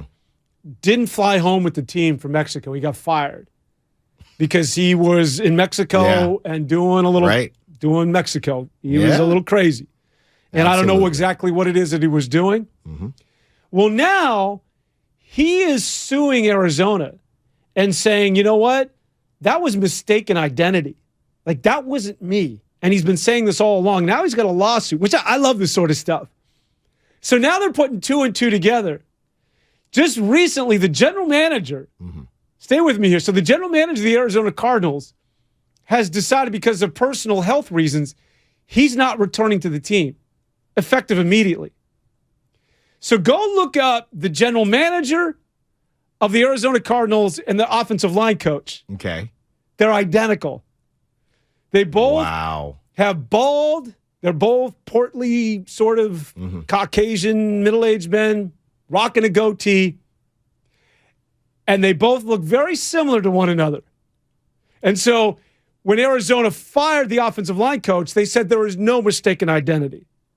Meanwhile, the general manager has sort of mysteriously decided that he's not coming back.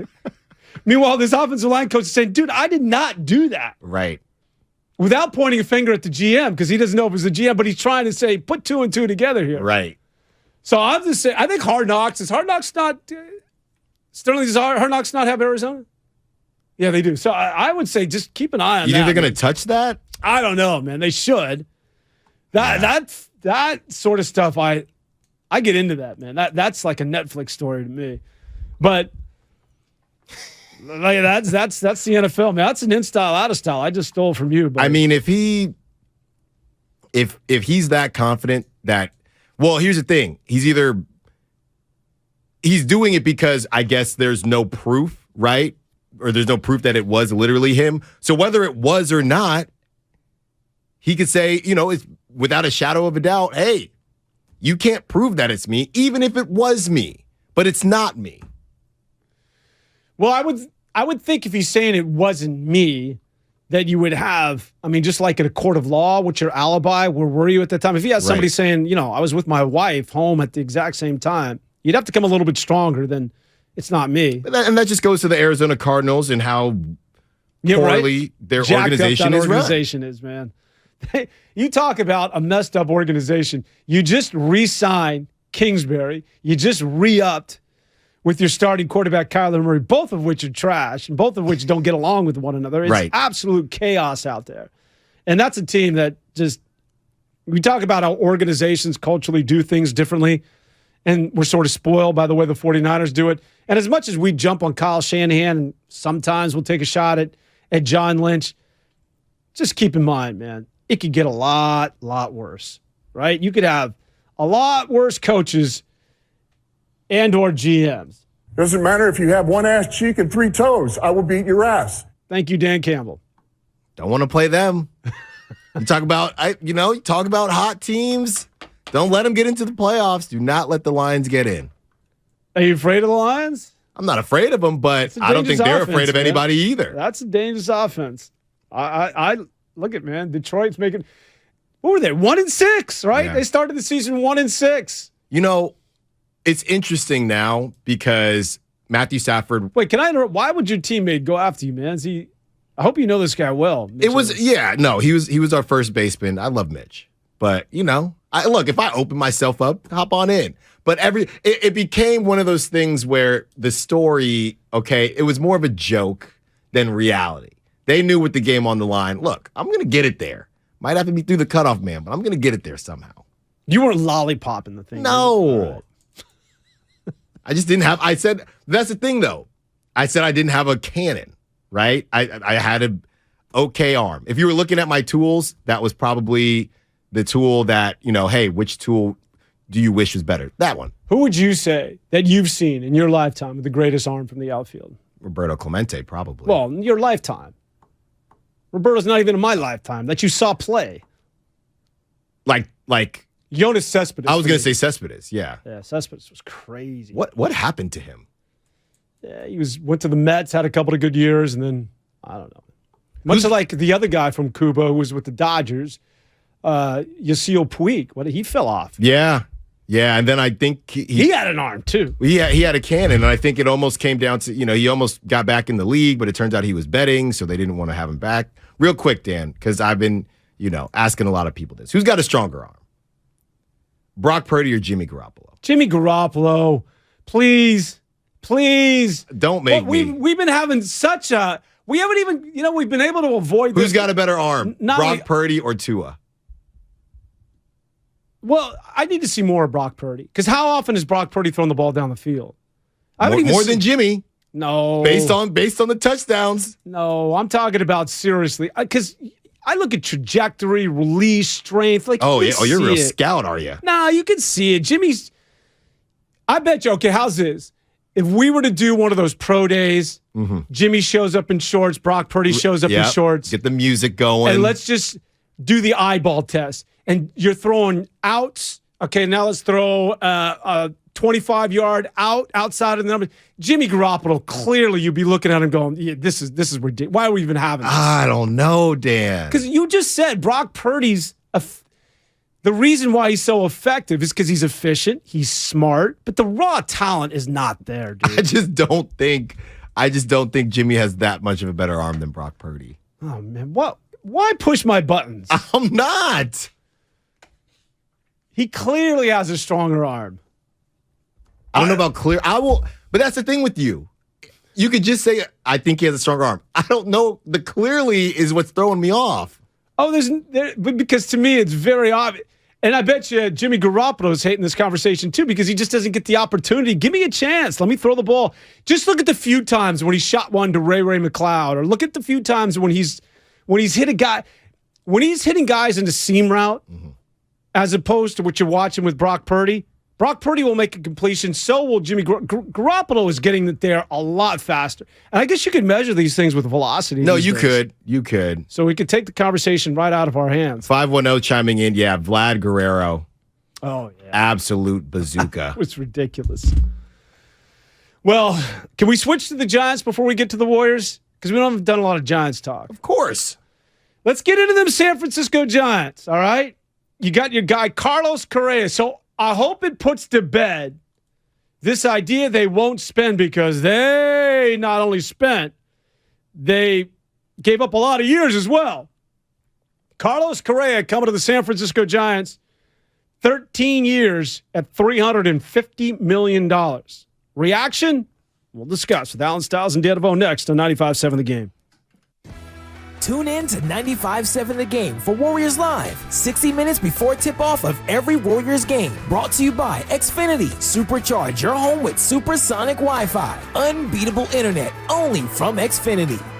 Thank you to all of the business owners who kept people employed during the pandemic. For all you've done, you may be eligible to claim the Employee Retention Tax Credit. a payroll tax refund from the United States Treasury Department, applicable to businesses who kept employees on payroll during the pandemic. The window is closing to claim your refund. Contact Paychex to see if you qualify. Paychex is proud to have helped more than 45,000 businesses secure over $9.2 billion in ERTC claims, an average of $190,000 per business. 50 years and thousands of experts in HR, payroll, benefits, and insurance. You may be eligible to claim the Employee Retention Tax Credit, a payroll tax refund from the United States Treasury Department, applicable to businesses who kept employees on payroll during the pandemic. The window is closing to claim your refund. Contact Paychex to see if you qualify. Visit paychex.com/ERTC to find out how Paychex can help you get additional cash into your business. Paychex.com/ERTC. Paychex.com/ERTC. We're on a journey to make healthcare more accessible and more equitable, to treat the most complex diseases and offer hope where often there is little, to provide better care to more people across the Bay Area. We are more than a hospital, more than a university, beyond science and technology. We are the people of UCSF.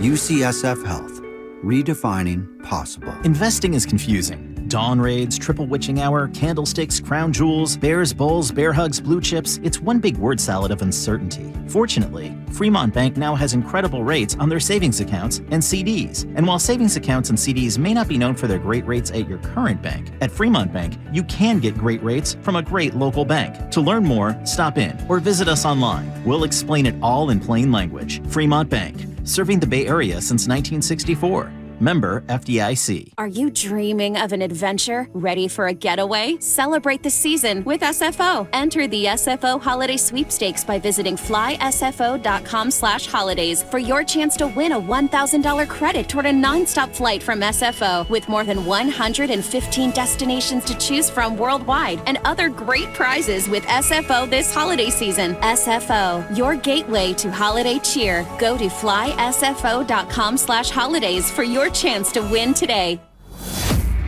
Congratulations to Steph Curry, Sports Illustrated's Sports Person of the Year. Curry with the ball, takes a three off the dribble. Knocked it down straight on for about 28 feet. Curry, one dribble after half court.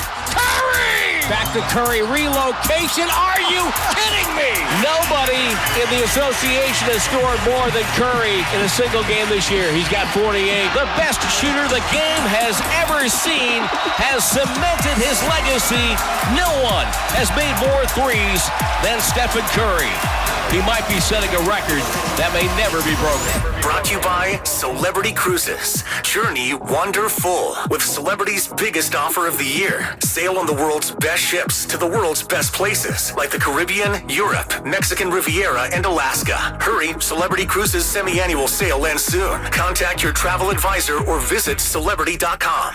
Hi, welcome to IKEA and our winter sale. Hi. We've got hundreds of offers on everything from storage solutions to... I'm sorry, did you say hundreds? Yes. I'm still working from home. Anything to help me get organized? Absolutely. Check out our offers on shelving and desks. Ooh, what about mattresses? Yep, those too. Dressers? Sofas? Yes, and yes. I think I need a bigger cart. Visit us at IKEA-USA.com/offers for details. Offer dates may vary. U.S. only while supplies last. Selection may vary by store and online. See store and IKEA-USA.com/offers for complete terms. Restrictions apply. Stretch your lashes to new heights with CoverGirl Exhibitionist Stretch and Strengthen Mascara. Up to 60% longer looking lashes. It's an instant lash extension effect. Lift, stretch, and lengthen with a lightweight formula infused with biotin, peptides, and pro-vitamin B5 for strength and protection against breakage. Looking for a lash extension in a bottle? Try CoverGirl Exhibitionist Stretch and Strengthen Mascara for up to 60% longer lashes. From easy, breezy, beautiful CoverGirl. Looking for a holiday dining experience to remember? Look no further. Afici San Francisco's newest culinary dining adventure is now open at 680 Folsom Street in San Francisco. Visit our website at aficisf.com to book your reservation today. That's AFICISF.com. Get in zone, AutoZone. Welcome to AutoZone. Thinking about gas mileage? If your check engine light is on, it may be affecting your MPGs, but the free AutoZone Fix Finder service can help. With the most complete free warning light report backed by technician-verified fixes, you'll know what's affecting your gas mileage and more, and you don't have to drive too far to find the fix. The free AutoZone Fix Finder service is available at all 6,200 stores. Get in the zone, AutoZone. See details at AutoZone.com. The final days of Winterfest are here at Lowe's. Save now before they're gone. Need a few last-minute gifts that are perfect for the DIYers on your list? And maybe even a few for yourself? Get up to 50% off select tools, accessories, and smart home products from the top brands you love. Shop these savings and more during Winterfest only at Lowe's. Valid through 12/24 while supplies last. Selection varies by location.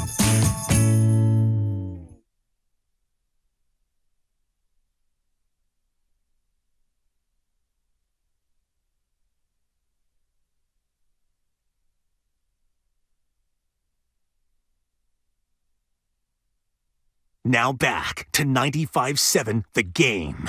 Welcome in. Time to get into them San Francisco Giants. We have not talked since the big acquisition of Carlos Correa. Coming to the Giants to play some shortstop / third base. I know Susan Slush is saying it's going to be Crawford moving over to third. I don't know. I haven't heard any official word. What's going to happen there with Crawford. I know that Correa could play some third base for a year, mind you, for a year. I believe he's going to do that for the Puerto Rican national team. He's done it before. Yeah, so, something potentially he could do this upcoming season. But I, for one, I'm glad they dispelled the myth the Giants don't spend money. They do. They do. It's just a matter of somebody wanting to come here and play.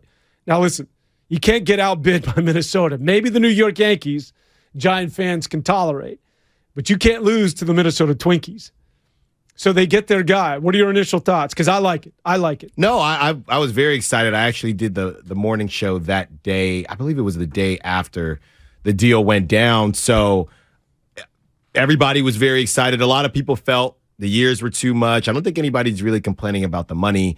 Number one, it's a long time, right? But he's a bigger guy. You could move him to short or move him to first base when he gets a bit older. There's automatic or everybody's got the DH. So I'm not really worried about it. Everybody just also knows that it's not enough.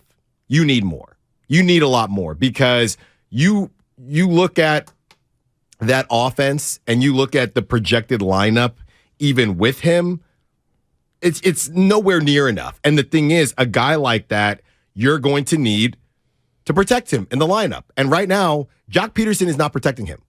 Mike Yastrzemski is not protecting him. I really wanted Andrew Benintendi. He's gone. He's off now. It's starting to get thin, and you're looking around saying, okay, well, who's left in terms of who can protect them? You still need to go out and get some more pitching. So if I were to grade the Giants' offseason so far, I'd probably give them a B, maybe a B+, and they're not done, so they can get to an A- if they make a couple more moves. It's just right now, love it. We got our foundational piece. You still need more. Well, I mean, we do have to be a little realistic here. 13 years and $350 million, which I believe is, I want to say, the second highest free agent contract in the history of the sport. Mm-hmm. You got Mitch Haniger. Now, I know you can scoff at Haniger, but he's going to be an improvement. I think he's going to be a defensive improvement, and he's not a guy that's going to have to platoon. So I look at the left side of the diamond now, and if I got Crawford at third and I got Correa at short, I'm feeling pretty good defensively. So keep in mind, the one thing that plagued this team, and I know we don't like to talk about it, it's not very sexy, they were terrible defensively. Mm-hmm. Terrible defensively. As opposed to 2 years ago when they won 107 games, surprisingly, they were one of the best defensive teams. That was an absolute area and a need to be addressed over this offseason, and they did. Correa is good. Not good. He's one of the best. He's exceptional. We know about Crawford. You short up the outfield with Haniger, who's a good defensive player. Yastrzemski's always been good defensively in the corner. And Tyro Estrada at second base, I think we all feel pretty solid about. And then you got Lamont Wade and J.D. Davis over at first. Listen, Jock Peterson, I think a lot of people were surprised he signed a qualifying offer. He played well with the Giants last year. He played very well. He's strictly a DH/platoon guy, all right? Mm-hmm. He can't hit left-handed pitching. And I think he'd be the first to admit it. I would say, yes, another piece would be nice, but I would not be surprised if this team makes some noise next year. Now, I think the big key is going to be pitching, but Correa, as being the face of this franchise, I think that's huge. And a lot of people get scared of the 13 years. You shouldn't.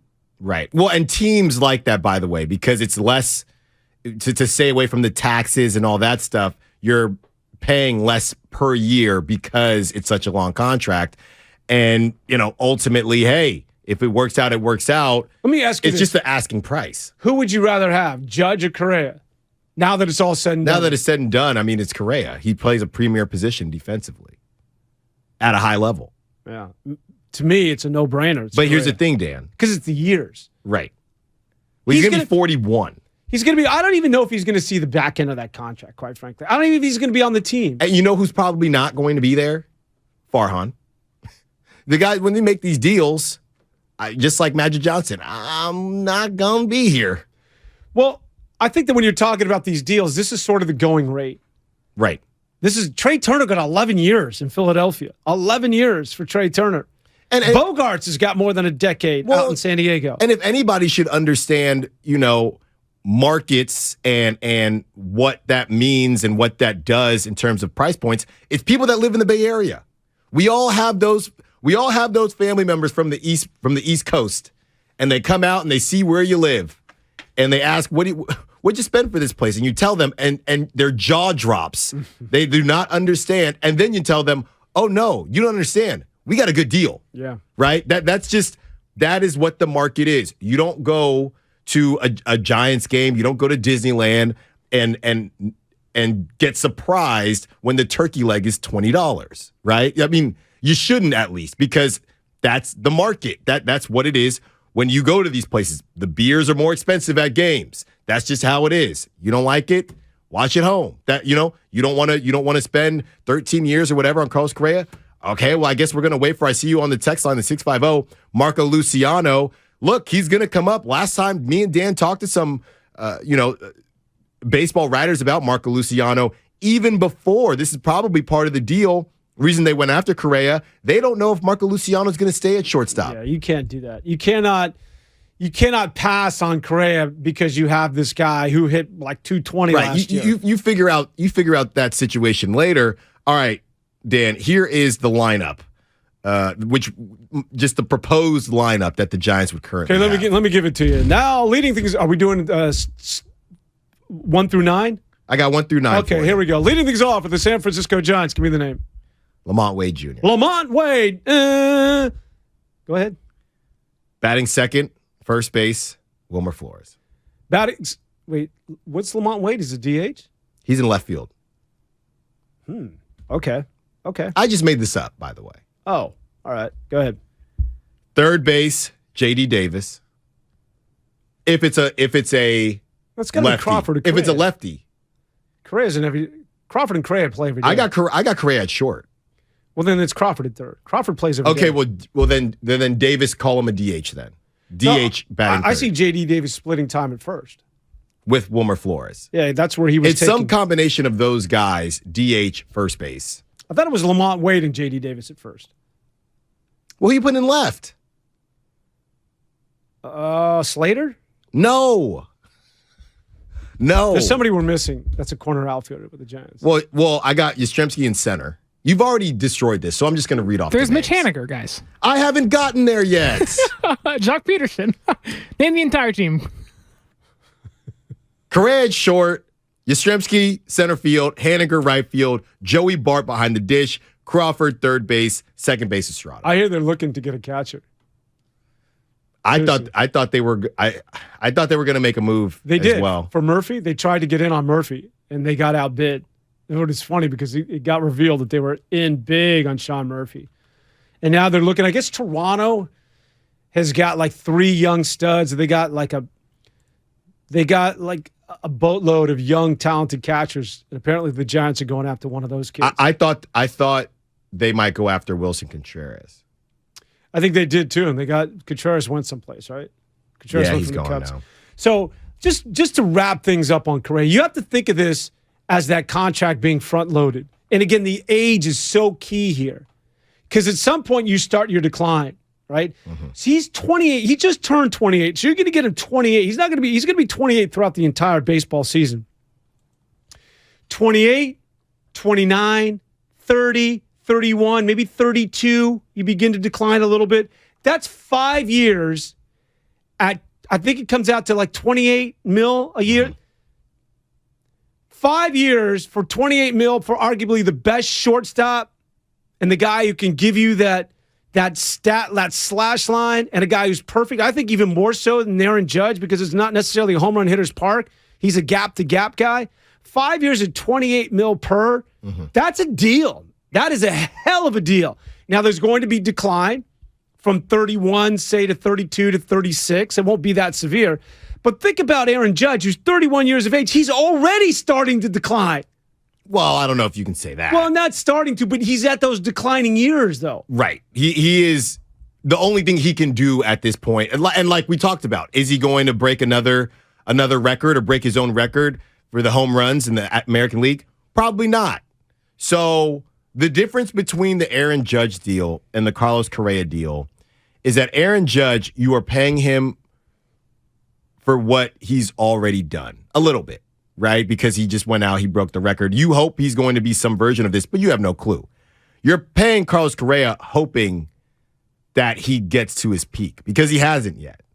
So those are two different gambles. You have somebody that's been to his peak and might be starting to head down the mountain, or you have somebody who is still climbing, but you don't know if he's ever going to get to the top. And how are Giant fans with the idea that you got a sign stealer on your team? You okay with that? I do not care. One of them sign stealers is now one of yours. You know why I like it? Because you know who hates it. Oh, the Dodgers didn't even want to be in on it. And that's the other thing, Dan. Do you think anybody is going to be caring about that whole situation when Carlos Correa hits his first bomb against the Dodgers? Any Giants fan? Come on now. What if it goes the other way and he takes the collar 0 for 4 on opening day with 3 strikeouts? That's just baseball. You'll get him next time. No, I like the fact that the Dodgers you get a guy that the Dodgers just hate. Well, he fits right in. That's a good point though, Dan. So many times these deals get done, and even though we hear the years, and we know it's going to take a long, not a long time, but we know these guys are going to be with us for a while. We want them to start balling immediately. Hey, this is what you did here. Why don't you should play as well with us. He could have a down year next year. He could have a down year the next 2 years. You still got him for 11 more. Now it matters more because these are prime years. But look at Nick Castellanos. That was a guy who everybody wanted, right? He was balling. He was not good for the Phillies. He couldn't do anything in the playoffs, and he just really wasn't good all season. But it's not a one-year deal. So you hope that things work out. Now, Castellanos could ball out next year, but the Phillies aren't playing as well. They don't go to the World Series. So you need a lot of things to match up, but in having so many years, you're just giving yourselves more opportunities for hopefully everything coming together at one time. The other thing you have to keep in mind, that this is baseball. It's almost like that of golf. Not really, but when you compare it to the other 3 major sports, the other 2 major sports here in the United States, basketball and football, there's so much less wear and tear, right? There's a reason why Babe Ruth was as fat as he was and as good as he was. Right. There's a reason why Cecil Fielder, you can be a large man, hang out at first base, chew some seeds, spit some chew, have a conversation, chop it up with the umpire and talk to anybody who's on first base and still be a guy that gets paid. You don't have to necessarily be in shape. But my point is that in today's day and age, with guys like Carlos Correa, and I think it started with TB12 and Tom Brady, if you want to call him the founding father, but guys take care of themselves. So while 13 years may scare the hell out of us, it was a lot more scary and daunting, I'd say, 5 or 10 years ago. Right now, if you're taking care of these guys, literally are spending millions of dollars on personal chefs. Literally have a guy who will tell them what time to go to sleep, how much shut-eye you need, all the personal training that goes into today's professional athletes. That your shelf life, we used to say 30, 31, it's the beginning of the end.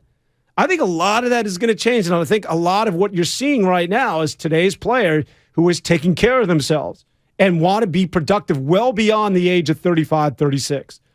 And I think Carlos Correa, as well as Bryce Harper signed a 13-year deal, let's not forget, at age 26. So That's also something to keep in account. Part of this might be as well, and again, like we said, as far as the money is concerned, great, but also you get that AAV down when you do sign somebody, for a long Annual period of time. average value. Exactly. So I will say Carlos Correa might want to just shoot Aaron Judge. They're probably not cool because of the whole Yankees-Astros thing, but might just shoot him a thank you, because I don't know if even if things don't go to even if the Giant if they got Aaron Judge, they probably don't get Carlos Correa. But in Aaron Judge basically allowing everybody to see what the Giants would be willing to shell out for him, I think that drove the price. Well, Carlos Correa, you already tried to pay Aaron Judge this, and I'm younger and I play a premium position, so you're going to have to bring that money back out. And that's ultimately what happened. I don't know if this deal gets done if things don't go the way that they went with Aaron Judge. Well, you're talking about Carlos Correa giving a shout out and a thank you to Aaron Judge. You know who's saying thank you right now to everybody? More precisely, arigato gozaimasu. Arigato. Shohei Ohtani, show me the money, man. How much are we going to pay for this guy? Because Shohei, if I'm his agent, I would say Aaron Judge got $360 million. I would talk to whoever it is that I'm having this conversation with, and Aaron Judge and his agent could be in the same room. Good for Aaron Judge. $360 million for that guy. And why not? He deserves it. He can hit. He can run. Look at him. I have one question for everybody in the room. Can he pitch also? Because my boy can. Yeah. What are we paying him? Because I think we're looking at potentially our first $50 million a year guy. If the Padres... So... Here was the thing that I actually found out. Willard was talking about it. The thing about the Padres and the Aaron Judge deal.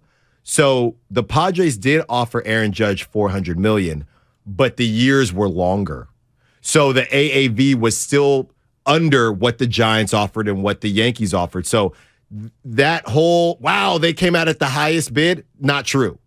Technically, no, because what they're paying him every year was lower than what the Giants would have been paying and the Yankees. So going to Shohei, you might be talking what we thought the Padres offered Aaron Judge, $400 million, 9 years, something like that. I believe it. Again, I know there is no salary cap in baseball, but how the hell are the Padres doing this? How do you afford Soto, Tatis, Machado, and you just locked up Bogarts? Not to mention you got Hosmer over there what in the world? That luxury tax is more than it's got to be more than, say, the Oakland A's payroll. No doubt. No doubt. And right now, maybe they'll figure it out, but right now they got nothing to show for it. No, but they're willing to go all in, man. If this whole stretch for the Padres, let's say the Tatis contract. So I don't know. The next 10 years, right? The next 10 years, is anything other than a World Series a success for the Padres? What if, hey, we're a staple now? Everybody we're kind of more an even bigger national brand. We're the fun team. We don't have a World Series, but look at our jersey sales. Look at this. Look at that. Or does it look 10 years with this group? You need one. You got to get one or it's a failure. Well, it depends on who you're talking to. If you're talking to owners who are business tycoons, they just see things through a different lens. Like I think Joe Lacob, although he never admitted, one of the reasons why he wanted to go young is that you want to continue to be in the conversation. If San Diego can be relevant as far as getting to an NLCS, or they're the Dodgers that they get to the playoffs just about every year, national television, merch, everything that comes along with being one of those iconic teams, it's additional revenue. I bet you there are guys in ownership that would say, yeah, we'll take that, definitely, because our annual revenue stream goes up exponentially. I know for a fact, Artie Moreno, I have a buddy who's friends with this guy. He's the owner of the Angels.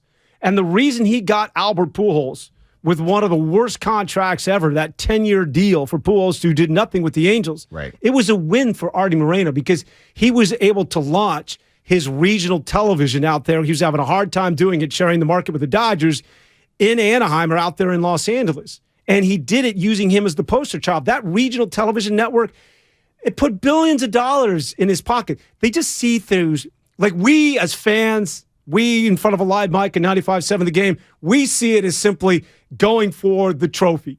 Get the World Series, win it. What are you going to do to win a World Series?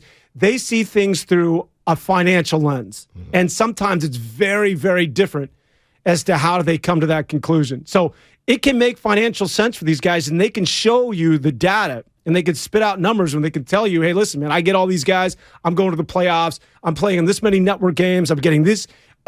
Sometimes all those different sort of revenue models adds up to billions of dollars. And if you're only in it for that, it makes a lot of financial sense to these guys. Yeah. So, yeah, no, that's why I knew Hosmer got DFA'd by the Red Sox. I know, but Hosmer was on that. How many years were they trying to get from underneath that dead contract? But yeah, is he a guy you wouldn't mind? Nah, it's behind him, man. That's like saying, can you rent something out of Brandon Belt? Look, with no more shift. By the way, no more shift is one of the reasons.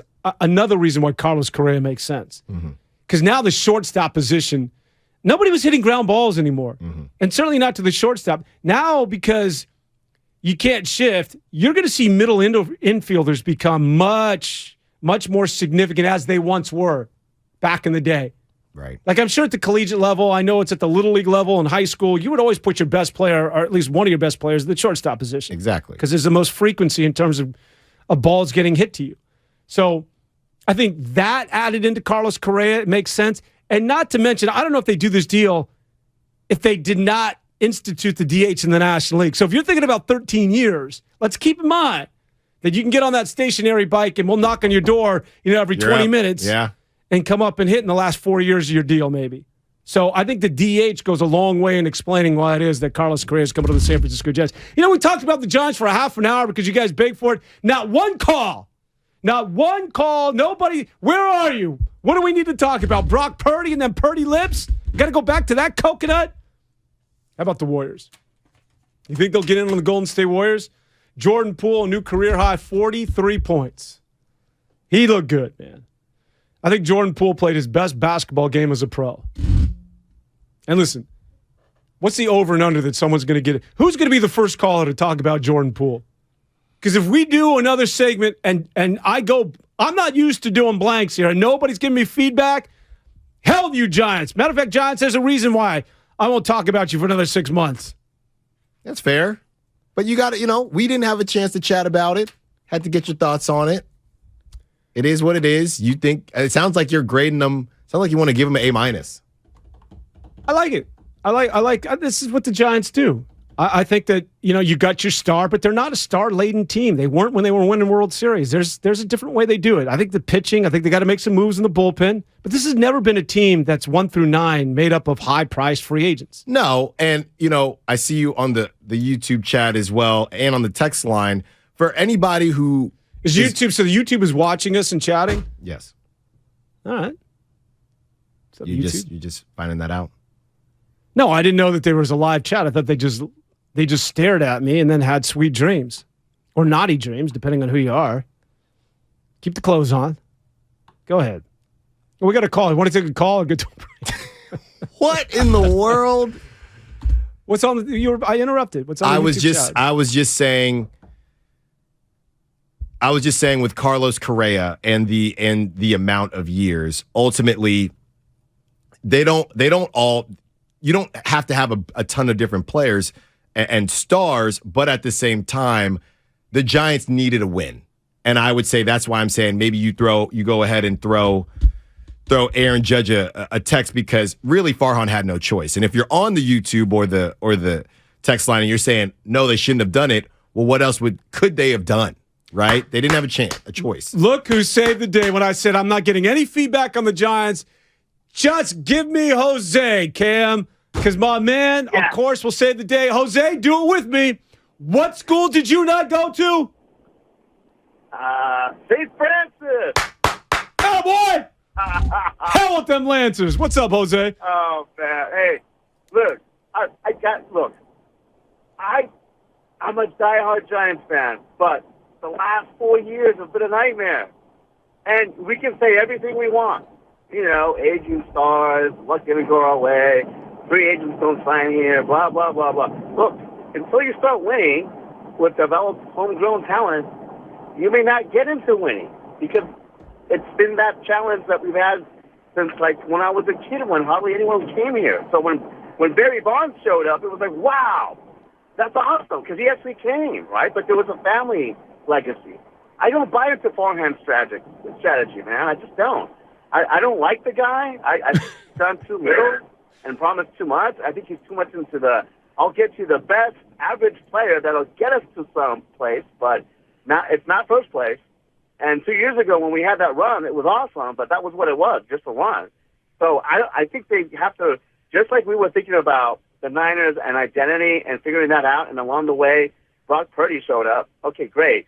Something has to happen to the Giants like that where we have to reanalyze, is Farhan really the right guy or not? Because I think he's not. I think he's great for a middle market or a small market, but not for a big one like ours, because I just don't see it. Thanks, man. Fair enough. Well said, Jose. Well, at least let's just give him Carlos Correa for a year. Just see. He finally got a high-priced free agent. Let's see how this works before we knives out and go after him once again. All right, we continue here on 95.7 The Game. We're getting into the Golden State Warriors, Allen Stiles and Devone on YouTube as well. Do you have neuropathy? Are you experiencing numbness, tingling, and pain that just won't stop? Are you taking dangerous drugs that have serious side effects and never fix the pain? If so, please listen to this message. Neuropathy is a serious, progressive condition that only gets worse if not treated properly. Call SF Bay Wellness at 844-94-NERVE to get back to doing the things you want to do. There is no drug, exercise, or surgery that can heal nerves. Don't wait until your condition gets worse and stops you from living your life fully. SF Bay Wellness has a time-tested, proven track record of helping hundreds of patients to improve and reverse their neuropathy. If you're ready to regain your independence, contact SF Bay Wellness at 844-94-NERVE. Call now for your $99 neuropathy special and receive a personal treatment plan that is tailored to your needs. Call 844-94-NERVE. That's 844-94-NERVE and start to enjoy life again. End this year on a high note at Big O Tires year-end sale. Get great deals on name brand tires for cars, pickups, and SUVs. Plus, save on auto care services with financing options available on credit approval. Visit BigOTires.com for all year-end sale offers. Ends January 8th.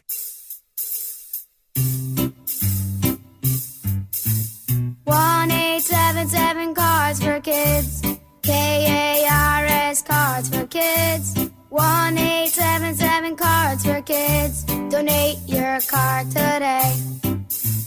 1-877 Cars for Kids. KARS Cars for Kids. 1-877 Cars for Kids. Donate your car today. With car prices at an all-time high, our donors are now getting highest receipts ever. Don't miss out for 2022. Donate at carsforkids.org and your car can be picked up tomorrow. 1-877 Cars for Kids. KARS Cars for Kids. 1-877 Cars for Kids. Donate your car today. Hurry! It's your last chance to donate for 2022. Every week, Damon and Retto go inside the 49ers locker room.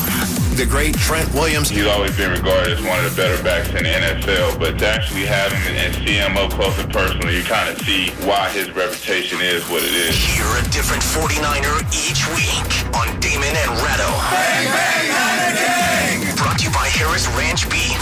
Visit your local Rayleigh's, Bel Air, and Nob Hill markets for all your beef and tailgate needs.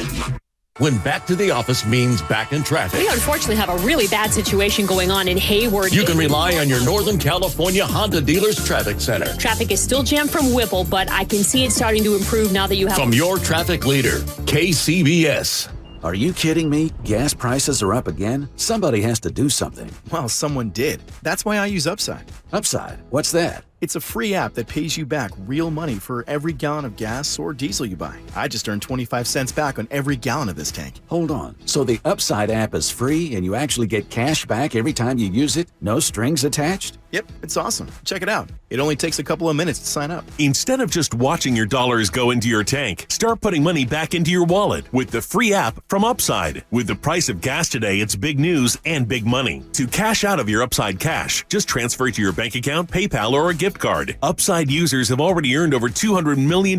Now it's your turn. Download the free Upside app and get cash back on every gallon of gas. Use promo code GOLF for an extra 25 cents per gallon on your first fill-up. That's code GOLF. Use code GOLF for an extra 25 cents per gallon back in your first fill-up. Cashback's not available in gas in New Jersey and Wisconsin. New Gillette Intimate gives guys a gentle and easy shave on there.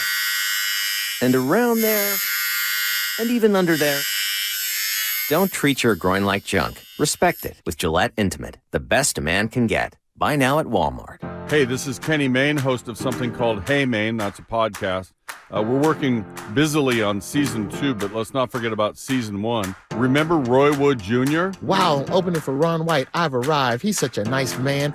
Maybe he wants a ride. Maybe he wants me to drop him off at the American Airlines terminal. Roy, I have a private jet. My pilot hangs with me like my homeboy. If you missed that episode of Hey Mayne, check it out on the Odyssey app or wherever you get your podcast. Thank you to all of the business owners who kept people employed during the pandemic. For all you've done, you may be eligible to claim the Employee Retention Tax Credit, a payroll tax refund from the United States Treasury Department, applicable to businesses who kept employees on payroll during the pandemic. The window is closing to claim your refund. Contact Paychex to see if you qualify. Paychex is proud to have helped more than 45,000 businesses secure over $9.2 billion in ERTC claims, an average of $190,000 per business. 50 years and thousands of experts in HR, payroll, benefits, and insurance. You may be eligible to claim the Employee Retention Tax Credit, a payroll tax refund from the United States Treasury Department, applicable to businesses who kept employees on payroll during the pandemic. The window is closing to claim your refund. Contact Paychex to see if you qualify. Visit paychex.com/ERTC to find out how Paychex can help you get additional cash into your business. Paychex.com/ERTC. Paychex.com/ERTC. You're listening to 95.7 The Game, KGMC-FM, and HD1 San Francisco. Always live on the free Odyssey app.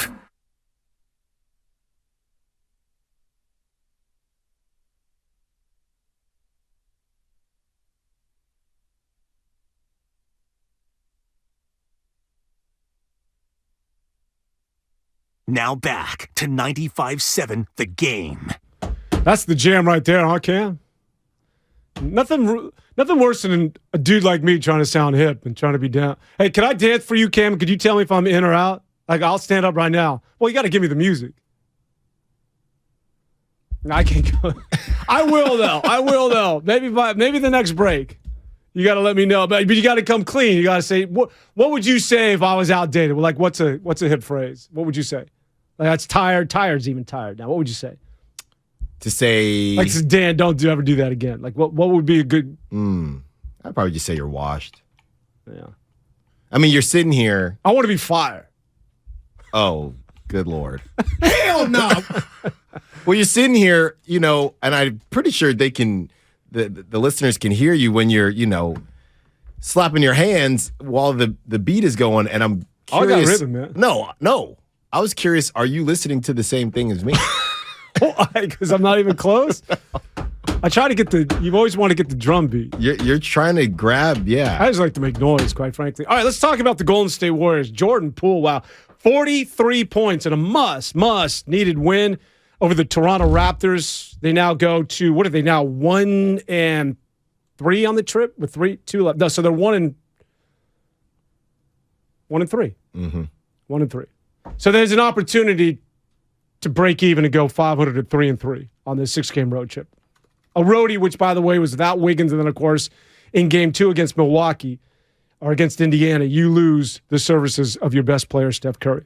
Well, they are 1-4 because they lost to the Bucks, then they lost to the Pacers, and then they lost to the Sixers. So they are 1-4 with 2 games left. So they could, with 2 games left in the trip. Well, no, that doesn't make sense. Yes, it does. No, it doesn't. No, they're 1-3. 1-3. 1-3, they can finish 3-3. Thank you. I could have sworn I just said that. But they have to beat the Knicks, who suddenly are playing their best basketball. Yeah. And all of a sudden, Brooklyn has caught fire with Kyrie Irving. And not to mention, it's a back-to-back. So that's pretty daunting. Because even if you beat the Knicks... Well, Klay's not going to play against the Nets. And what are you going to get out of Draymond? If he goes nuts in New York, you may even sit him as well. And so you're talking about certainly no Wiggins and no Steph Curry and no Klay Thompson in that game against the Brooklyn Nets. And it's a bit sad because 2-4 doesn't actually feel that bad. You feel like it could have been worse. Oh, I think they played well in this trip, quite frankly. Yeah. I really do. I think all things considered, they got smoked by Milwaukee. That wasn't good. But again, I think the bench has looked good for a while now, and this road trip hasn't really deterred my thinking at all. I think DiVincenzo continues to be good. I don't know what the hell was up with Jonathan Kuminga last night. He didn't play 5 minutes. DiVincenzo, man, that is starting to look like what we were hoping it would look like. Yeah. That fit on the team. And I would even say, just randomly as a guard, they talk about it all the time on the broadcast, just a great rebounding guard as well. The dude is just, he pulls rebounds and he gets on the floor, man. He's one of those role players. Beginning to like him more and more, and I think a lot of Warrior fans are. Mm-hmm. But the night belonged to Jordan Poole. I think that was Jordan Poole's best basketball game. Is this the game you've been waiting for, the complete game? Exactly. He didn't give it away. There wasn't the turnovers. There wasn't a tech. And you know what? He looked under control. Mm-hmm. Like, we've seen him go off, but it's always like Jordan Poole's having a flurry, jacking it up. Look at him go to the rim and scoring. He looked as though he would take a lane if it was there. He would use speed if it was there. He would play through contact. He just seemed like there was a good pace. Mm-hmm. And that's what happens when you're seeing growth, I think, in a young player. That's why I felt, to me, it was the best game he has played as a pro. We've seen big numbers, not 43, but the 43 points to go along with the fact that there were no tees, there were no obvious, disgusting turnovers. And then again, the speed that he played with is just showing, I think, huge maturity. Mm-hmm. Yeah, I mean, he has spurts like this where we see how he can be. Maybe this is the game that kind of shakes it off and all right, I'm back to where I need to be. He's had some good games in the past as a starter this season, but this one, to really be the catalyst on a team without Steph. And really, Dan, a game that the Warriors desperately needed. Because you lose this game, now we're talking 0-4, and you have one more back-to-back. So, he stepped up when he needed to step up. Draymond Green, so I did the show with Evan Giddings on Saturday, and we were talking a lot about Draymond and how we really just weren't fans of him getting thrown out immediately after Steph was injured. Thought that was a bad look for Draymond. Really wanted to see him step up and show, hey, even though Steph's out, I'm not a front runner. I'm going to be here for the team. I'm going to do, what it takes to get these W's and keep our head above float until Steph does come back. Draymond goes out and drops 17. Yeah. 17, 9 rebounds, 5 assists. So you love seeing that. Klay Thompson, there were, people had some things to say about Klay Thompson, how he plays all these minutes and doesn't record anything besides shots, right? And Klay goes out, 7 rebounds, 4 assists to go along with his 17 points. You're hoping that Klay can get back to that 20-point range. Luckily, you didn't need it against the Raptors. You're going to need it. You just got to keep your head above water until it comes, and we do think it's going to come. And even Kevon Looney, whenever Kevon Looney can put up a double-double with 11 points and 11 rebounds, just a good all-around game. You needed all of this to happen to win this game. And again, not to go from optimistic to pessimistic, we just haven't seen this throughout a stretch. We've seen this against the Celtics. We've seen random good games, but then you see the other side of it. You can't go out now and get blasted by the Knicks or blasted by, and if you get blasted by the Nets, okay, at least it's a double, a back-to-back. Tomorrow, games in New York. It's the Garden. I don't know if Stephen A. Smith will be there. I will. Oh, you will? Yes. That's right. Look for me. I won't. Seinfeld, Spike Lee, Dan Devone on the floor. You want to hear a stat? So when Draymond Green this year, when he hits at least 1 3, they're 19-1. Because when he's hitting threes, it's spreading the floor. Yeah. And he's giving you additional offense because nobody's guarding him. How about this? When he hits 3 or more threes in a game, overall, they're 48-6. Draymond's made 3 threes in a game 48 times. Yeah. Well, he used to shoot them. 3, though? Yeah. Yeah. Wow.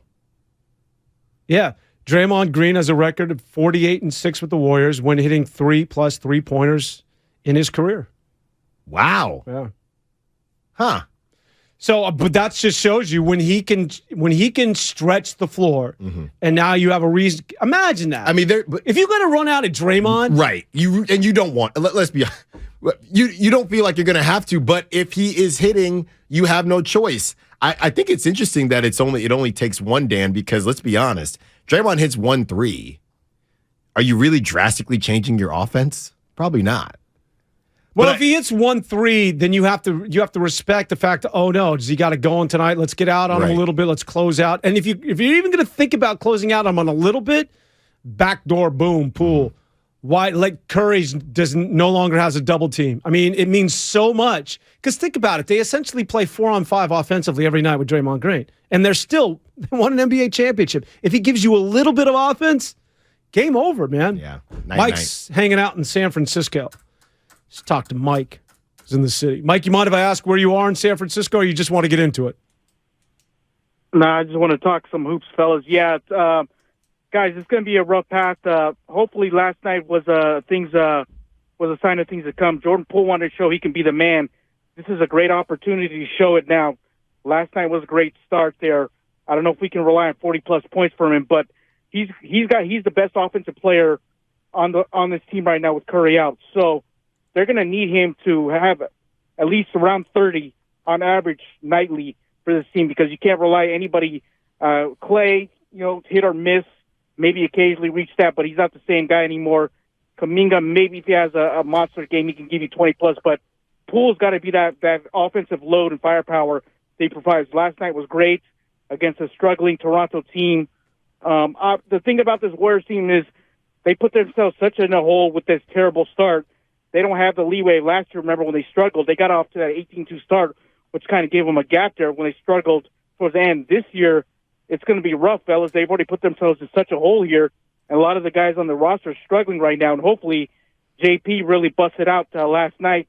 Draymond, we need him just to play defense, rebounding. I highly doubt me. You can get 10 points out of him, but for him, that's an offensive load. But Kuminga's got to be that other guy.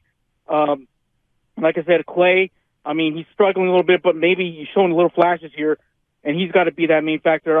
I'm not worried about this team at home. I just think the factor of being at Chase Center with that crowd and energy, they're going to be fine. But this road here, even fully healthy with Curry, they can beat anybody, really. So I'm just hoping maybe they can be competitive, steal, maybe get a split here on this New York road trip, because both New York teams are playing great basketball. If they could steal one, that would be good for them. But what do you guys see in terms of going forward? Because right now they're 15-16, and the projections are Curry's going to be an out.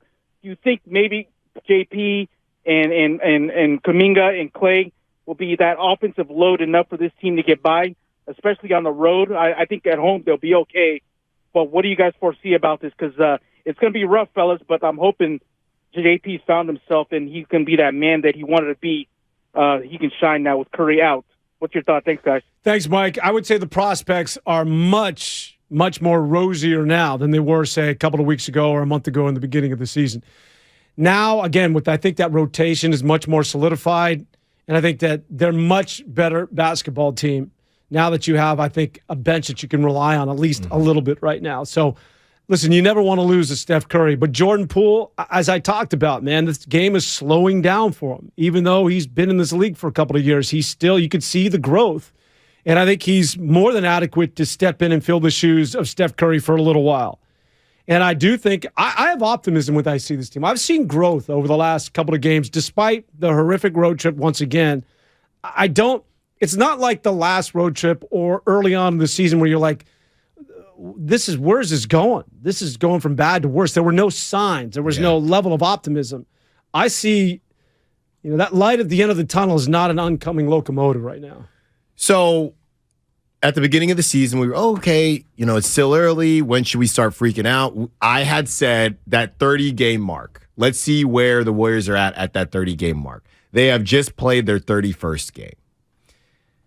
My assessment from that in terms of, hey, do you make some moves? What do you do? Ultimately, the problem is this. Kuminga is starting to come around, and he's the only one that would net you any type of return that you would want in a trade. So you're not going to move Kuminga. James Wiseman, I don't know what type of value James Wiseman has. Not very much.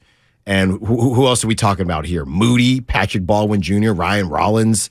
So ultimately, I think that because of that, you just got to ride with what you got. You got to ride with what you got and hope that everything comes around. I don't know. Now, if you were listening on Saturday and heard some of our calls before Jordan Poole goes out and drops a 43, a lot of Warriors fans out there want to move Jordan Poole and feel like they could.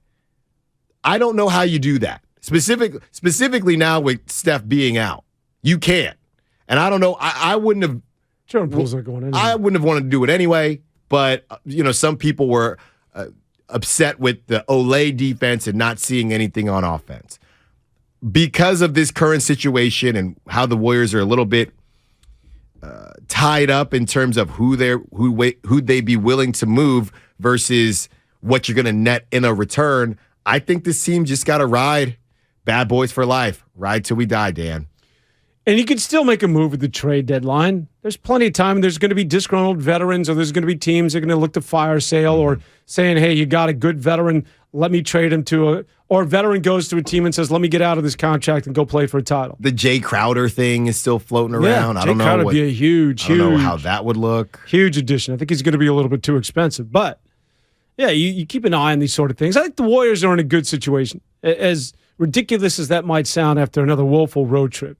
You mentioned James Wiseman. I want to talk about him, man. I know he got sort of this emergency call because they needed him after the injury to Steph Curry, and he played against Philadelphia. I liked what I saw, man. Yeah. You're just looking for just sort of body language where he's not wide-eyed and, oh, my God, where do I go? What do I do? And he just looked a little bit more like he belongs. And you're beginning to – that's all. You just want to sense. You can sense that the guy's getting it. And that was the first time with him where I'm like, yeah, this guy, he just – his motor looked a little different, man. I was surprised that he didn't get any run the other night. Now, I thought he was really effective against Philadelphia. Really effective. Mm-hmm. Yeah. What you're seeing with James Wiseman is, as much as we joke about the G League and how those numbers look crazy, and then you go back to reality with the NBA, it still allows you to feel more comfortable. You should see crazy. Confidence is what it creates. Right, and it gives you confidence. You should see crazy numbers, but that also means that he should expect to be able to do some things. And when he did get in, he looked, okay, it's time to go. And he might not ever have that outside, because I'm not going to say he doesn't have that dog in him. I don't know. But the outside version of that, where he's beating his chest and doing all that, he might just not be one of those guys. Kevon Looney isn't one of those guys, but he's still a dog, So on top of that, you still need to have the fundamentals to do those types of things. And that's just where his IQ is still trying to get to a point where Steve Kerr feels comfortable putting him on the floor. Those are the types of things that he's going to continue to learn as he goes up and down. And every time he gets in and it doesn't look as glaring, like, ooh, that guy's young, or ooh, that guy, he doesn't look ready yet. Every time, even if that just means he's a role player or whatever it is, every time it's less obvious of how old James Wiseman is when he's in the game, to me, that's a good thing. I like James Wiseman against Philadelphia, and I was surprised he didn't get more time in the game the other night against Toronto. One thing that I've always maintained when it came to the Golden State Warriors is that they got to look for this guy when he's on the floor. Mm-hmm. They really do. They're not used to it. They're not at all, because they don't play basketball that way. There's so many times on a pick and roll, I'm like, he's all going to him, but they're looking everywhere else. I think part of that is they don't have necessarily the confidence in him yet. Mm-hmm. And secondly, I think schematically, it's a team, again, that thinks about shooting from beyond first. They're not an inside-out team. I think from an ideological standpoint, that has to sort of change if he's going to be a factor going forward. Yeah, look, it's been JaVale McGee, right, as a big, but he's not someone here you were going to get the ball to per se. It's kind of just a happenstance. It's obviously the same with Looney, and it was the same with Bogut, and it was the same with Zaza. This is a different beast. Having James Wiseman, having someone who eventually is going to be, you hope, an offensive piece to this team, or an important offensive piece to this team, you have to work them in. And I don't know when you do that. They are so used to running their offense. I don't even know where those wrinkles in the offense are for the athletic center. They haven't had that. I mean, like I said, besides JaVale. You and JaVale. It's just the easiest comp I have. There were times with Ty Jerome, and I'm like, he was on the floor, and he just would not look he would not look at the guy cutting to the hoop who had just set the screen. I'm like, and even Wiseman now is very conscious of like, dude, he's trying to be subtle, but It's like, let's go, give me the ball. And he wouldn't even look at him. And I think that just has to change. They have to think about feeding this guy. Listen, nothing's better than getting an easy basket inside on a dunk or a pick and roll. The way the Warriors score the ball typically is so hard earned, man. Sidestep threes. Yeah. I mean, coming off of pin downs or split action, just get the ball and dunk it sometimes. And a big guy can do that for you. In Philly, he came in and had a monster dunk. Yeah, and he had some putbacks. And I look, you need to see some more. And I know it starts on the defensive end with this guy. We have to see where he's at defensively. But I liked what I saw of James Wiseman. So that's encouraging going forward. Yeah. Somebody said that I'm sitting with the euchre seats, which I'm assuming means that I'm like way up in the upper bowl. That ain't happening tomorrow. Will you look for me tomorrow? You want me to like hold up a sign? You would never. No, I wouldn't, but we'll find you. Are you going to be on the floor? Yeah, but in the corner. I think we're like across from the bench, but in the corner. Not at the baseline, but in the corner. This guy, man. The life that Dan Devone lives, No, man, it's hard earned, man. I didn't say it wasn't. Well, who cares about that? Just look for me. What do you want me to do? You want me to run on the court and kiss Draymond? I want you to be on the court. I want you to act as if you're an agent. Act like you're really important. Meaning? Just be on your phone. Pretend like you're talking to someone. Oh, during the game? Yeah. Like you're making deals. Kind of like you throughout the course of our show. That's pretty much all right. You got to do your little dance for us, Dan. On the court tomorrow. On the court. All right. I'll dance for my seats. Man, I'll get that thing going. I'm not dating myself when I say I can get jiggy with it. Wow. I saw that on a Seinfeld. All right. By the way, how's Will Smith's new movie doing? I haven't checked in on it.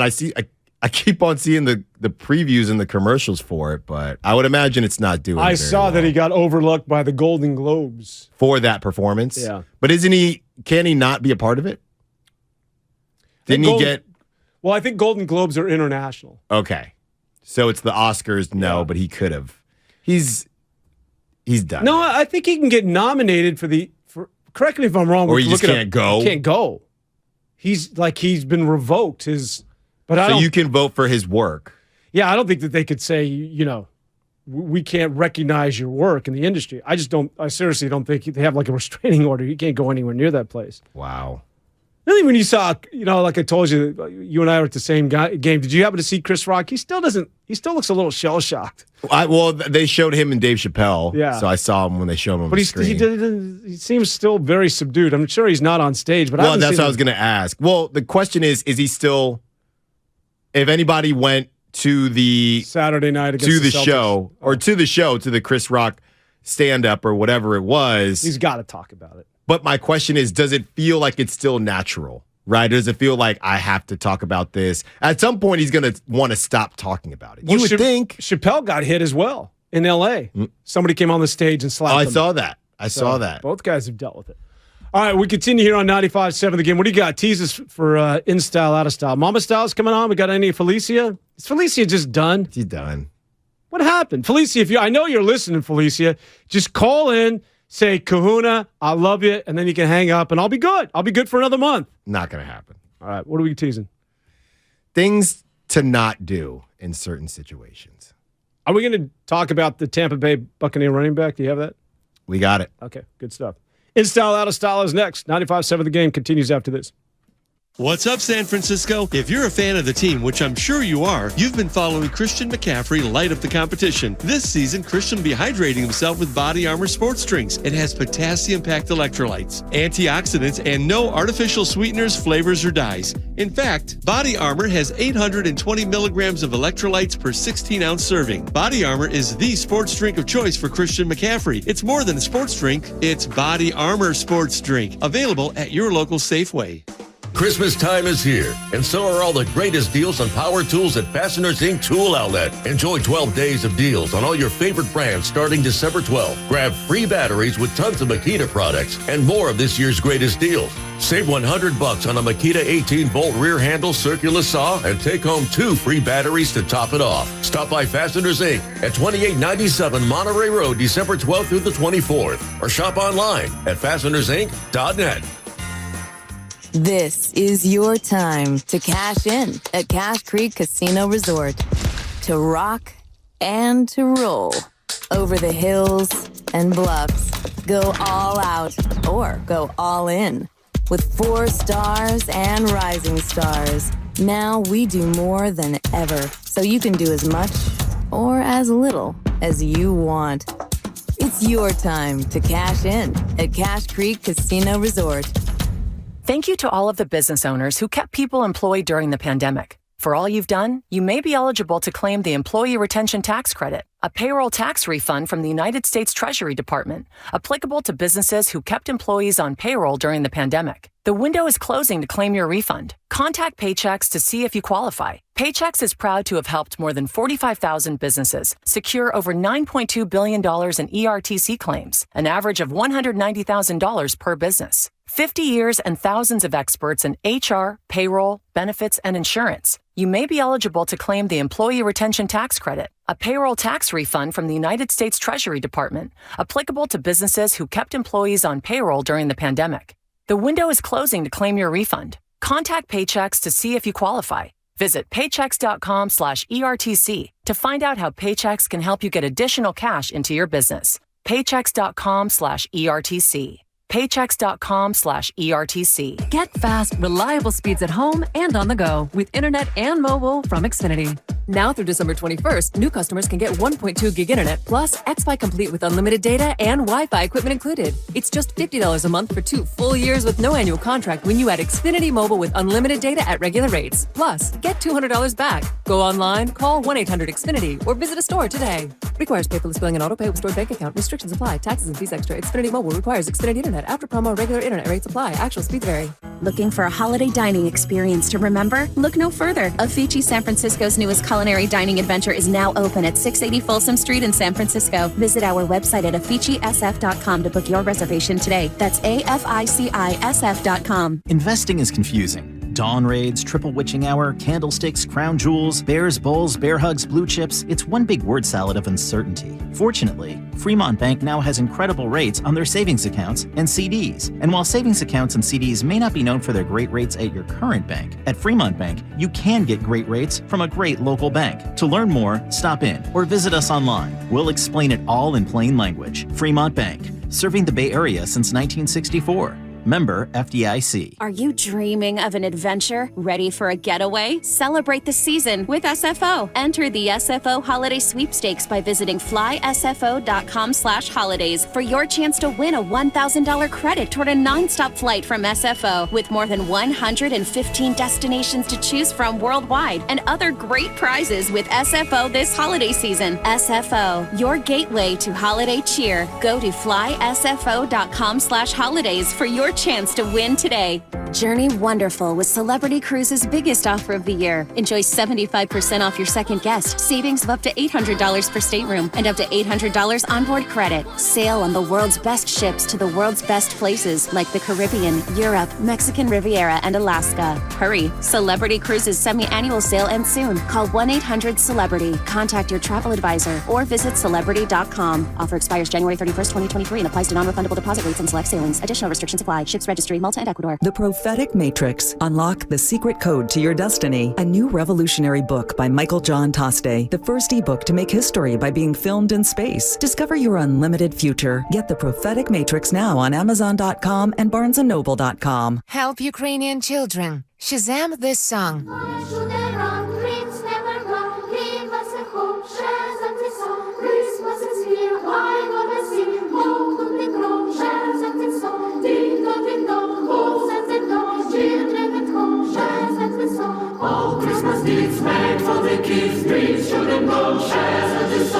Scroll down Shazam, open on YouTube, follow the link and donate. Coming to Peacock. Fellas, I'm getting married. From the creator of The Best Man and The Best Man Holiday. Come with us to Quinn's wedding. Guaranteed to put a smile on your face. And executive producer of Insecure. They want to make unfinished business into a movie. That book caused a lot of drama. Get your popcorn ready. It's gonna be just like old times, only better. The Best Man, The Final Chapters. A new limited series streaming December 22nd, only on Peacock. Let's get lit!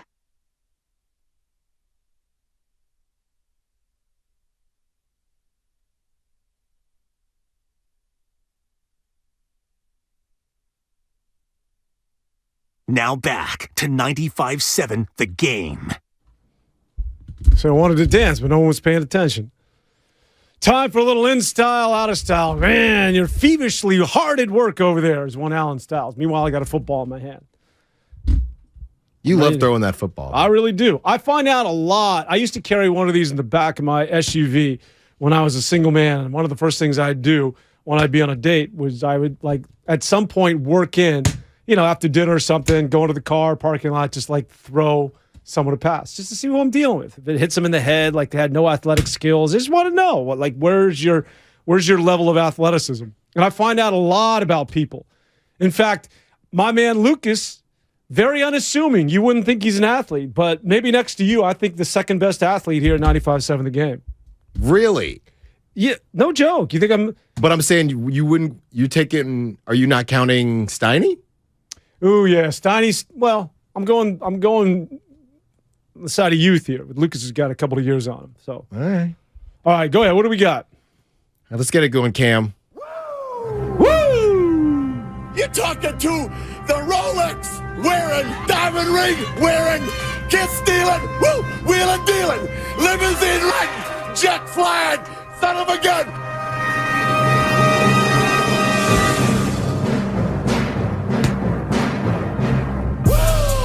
All right, it's Monday night. You know what that means? In style, out of style. Got a couple good ones for you today. Let me know your thoughts on the call line and Xfinity mobile text line. Let's start here. Giovanni Bernard on the Buccaneers was involved in a botched fake punt. The video basically starts with, it looks like he's already done.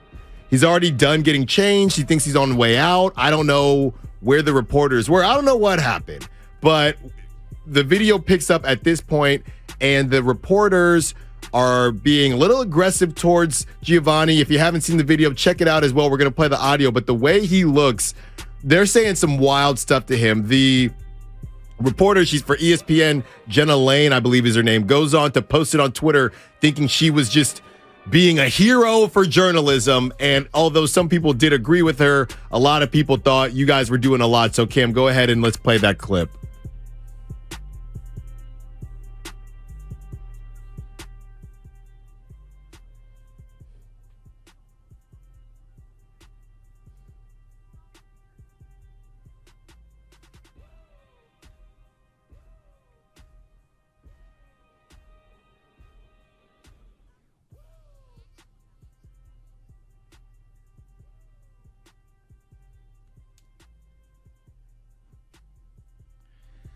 So there were some wild things said, and I know you had to listen a couple times. One of the reporters said, "What have you done all?" Because basically he was saying, "You guys want to talk to me now? You haven't been around me all season. I mess up one play. Now everybody's here." I get the journalism aspect. You got to get, it was part of the game. But to say, "What have you done all year for us to talk to you?" Wildly disrespectful. Like your job, and I don't know, I know you have thoughts, Dan. Your job is you have to have a working relationship with these people. Agreed. Then she goes on to say multiple times, "We haven't talked to you all season because you've been injured." You think he doesn't know that? Yeah. It was just weird, and it was weird how she hops on social media and, whatever group of media thinks that, hey, you did the right thing. Somebody said, "We're not dealing with international." She's like, "It's our job to get to the truth." And somebody responded saying, "We're not dealing with international warfare here." Come on, man. Yeah, she is everything that's wrong with sort of this new generation of all even sort of work in social media, which they sort of weaponize. I'd even go as far as to put her in sort of that, I'm not a big fan of Grant Cohn and sort of this snide, almost punkish, that I wield all the control. You know what? Just read the room. She's right. You have a journalistic sort of obligation to ask the questions, but there's a way of doing it. And I was saying this to you back in the day when I was covering locker rooms. The way I would have handled that is you just pull them aside. What's Bernard's first name? Giovanni? Yeah. Say, Gio, hey, my man, you feel like talking about it? Before there's any cameras on him, before I even flip on my mic, I'm like, Gio, you good to talk about it, man? How you feeling? What's up? Gio's like, yeah, man, let me get you another time. I'm like, oh, that's cool. I'm not like going after him saying, your responsibility is like, no, because you got to develop that relationship. And more often than not, Gio, like, yeah, but let's make it quick, all right? Yeah. No, I agree. You guys got to watch the video because the look on his face is just like, what am I supposed to say here? And let's say he goes through it and decides to kind of go back at them. Now he is on the hook and they're saying, we were just trying to do our job. You just have to understand that, sure, you're a human, they're humans. It was poorly done. And I just think that she was saying, because people were saying, you seem so entitled. Well, I'm not entitled. She kept saying it's his, it's in the contract. He has to talk to media.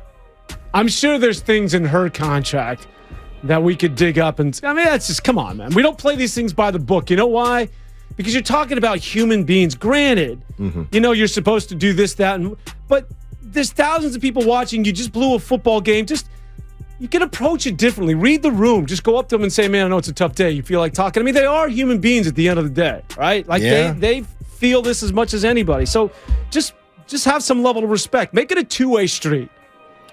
Agreed. All right, the next one. Bowl season is officially upon us. So what we're going to do here is I'm going to read Dan 3 bowl games.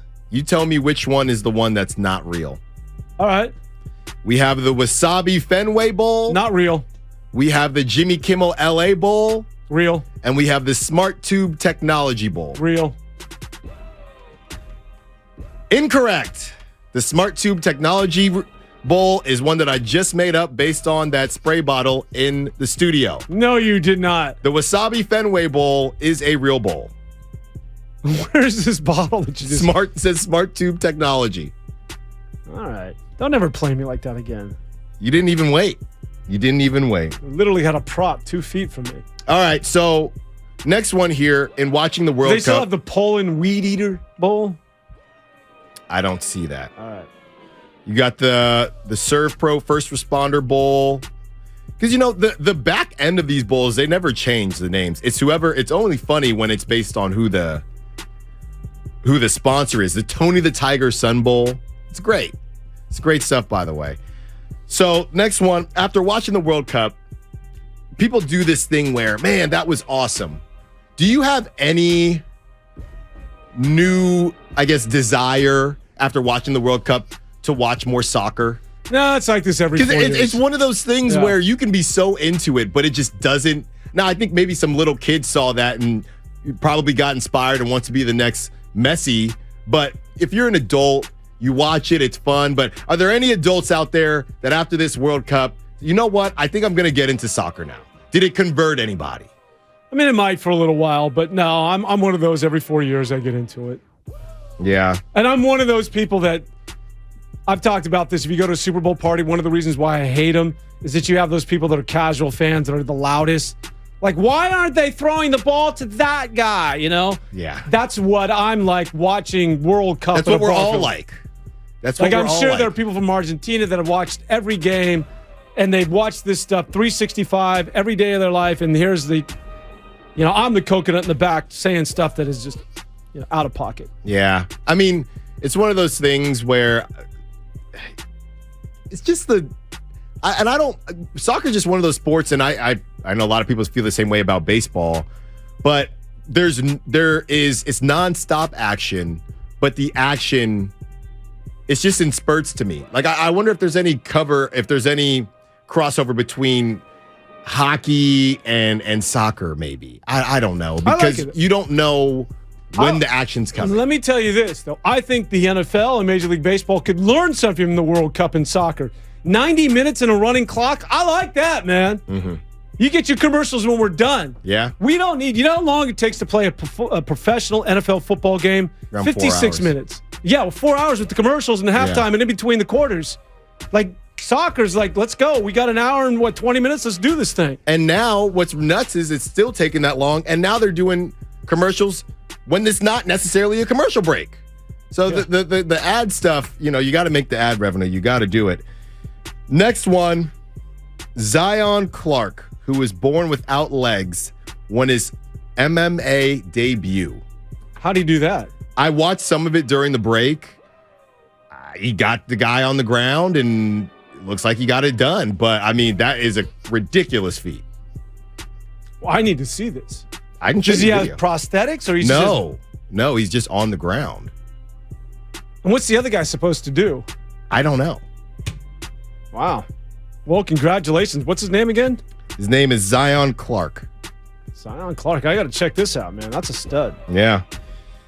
Next one, do's and don'ts. So, Dan, obviously, you know, we've talked about my wife being pregnant. Got the baby girl coming in April. Congratulations. Thank What's you. the name? I'm not going to say the name. Daniela? Dante? No. Just call her Dan? Dontella. So we've been realizing now that people treat pregnant women differently in a weird way. They feel more comfortable to say and do things that they probably wouldn't say and do if they weren't pregnant. And I would just say this. Well, give me an example. Don't ask to touch the belly. Can we just not do that? Well, the baby's not kicking yet, right? No, yeah. Oh, wow. Yeah. Have you ever had when do you have ultrasounds? We've had them. Oh, you have? Yeah. Oh, that's how you found out the sex. Yeah. Obviously. Okay. It's just awkward. It's awkward. But is she having any of the weird cravings? Not yet. Just straight up, she'll be like, I want McDonald's. Is she going through that I don't want to get heavy sort of like, you know, is she conscious of, is she okay with? Yeah. Some people think it's like the most beautiful thing in the world. Right. Other women are like, oh my God, I can't look at myself in the mirror for the next 6 months. No, I don't think it's that. I think the struggle has just been because we went to a buddy's holiday party over the weekend, and it's just finding, okay, what am I going to wear? You know what I mean? Because I have stuff, but I need to get new stuff. So it's stuff like that. You know what I think you should do? What should I Which do? I've heard people do before, husbands. Get the baby pouch thing? You can get the baby pouch and or just start throwing down your chicken shawarmas and both of you go through this together. You get a little boiler on you.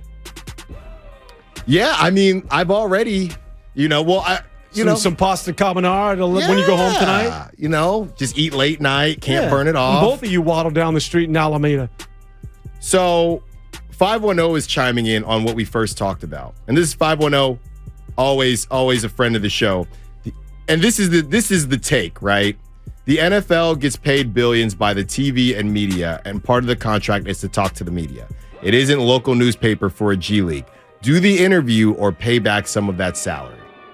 That sounds good in principle, okay? And listen, if I'm the starting quarterback, I have a responsibility to win or lose, which is why Cam Newton got fried after the Super Bowl. Mm-hmm. And he didn't even want to talk to the media. Remember that here in San Francisco? Right. For somebody like that, Bernard, who you don't talk to all year, and he gives up a play that is a bonehead play, you just have to take into account that they are human beings, and just not that you don't ask him, but just treat it as though he's not necessarily a football player, but he's also human at the end of the day that just screwed up. And albeit he's a football player and he's making a lot of money. I don't know how much he's making as a reserve running back, but the point being is that just read the room, all right? And recognize I got to ask him a tough question, but let me just do it in a way that's somewhat respectful so I can elicit a proper response. My guess is... You've been hurt all year. Right. Give me this football and just do a little button hook, and I might throw it right at your noggin. My guess is that he probably tried to avoid them some way, somehow, because he was fully dressed, and sometimes these guys are fresh out of the shower and things like that. So I think he tried to avoid them. They ended up finding him, and he said, hey, I'm on the way out. And they're saying, well, you never spoke to us. And again, to his point, you guys haven't been checking for me all year. I just think that you can't, and here's the thing. You can't get mad at the Trae Youngs of the world for saying, well, you're not here. Or you know how Draymond, a lot of people these days like to talk about, a lot of athletes, you didn't play the game. So your analysis or whatever it is, I guess, for lack of a better term, less credible because you didn't play.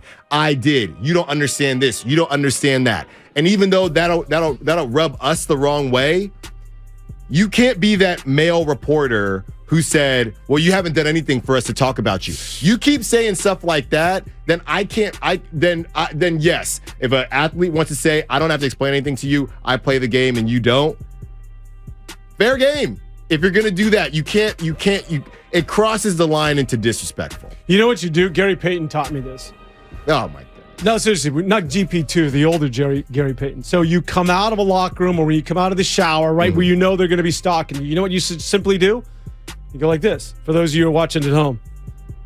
And you pretend you're in a conversation, and you're like... That's all GP2 would come out of a locker room, come out of a shower, he'd have his phone, and be like, I'm on the phone. Yeah. Like that was one of those, what are we going to do, man? He's on his phone. Yeah.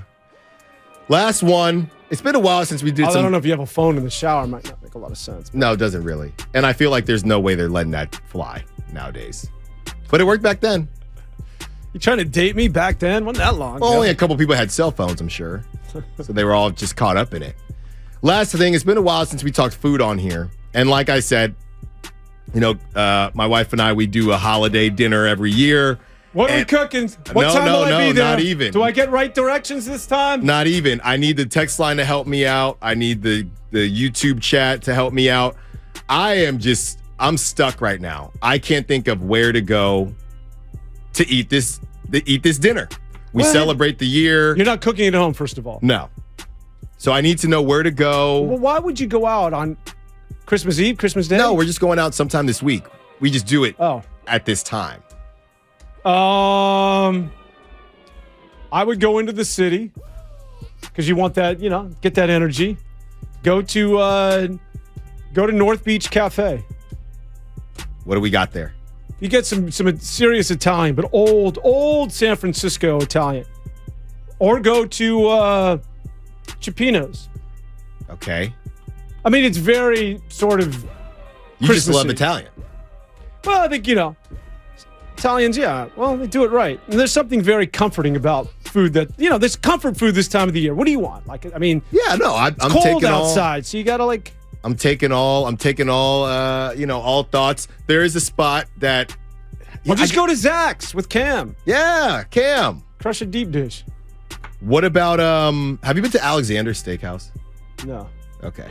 Oh, you were thinking, is this why you're asking me about Harris's? Or no, you were talking about the prime rib, House of Prime Rib? Yes. Yeah. Oh, go to the House of Prime Rib. That's really formal. I mean, that's very Christmas-esque.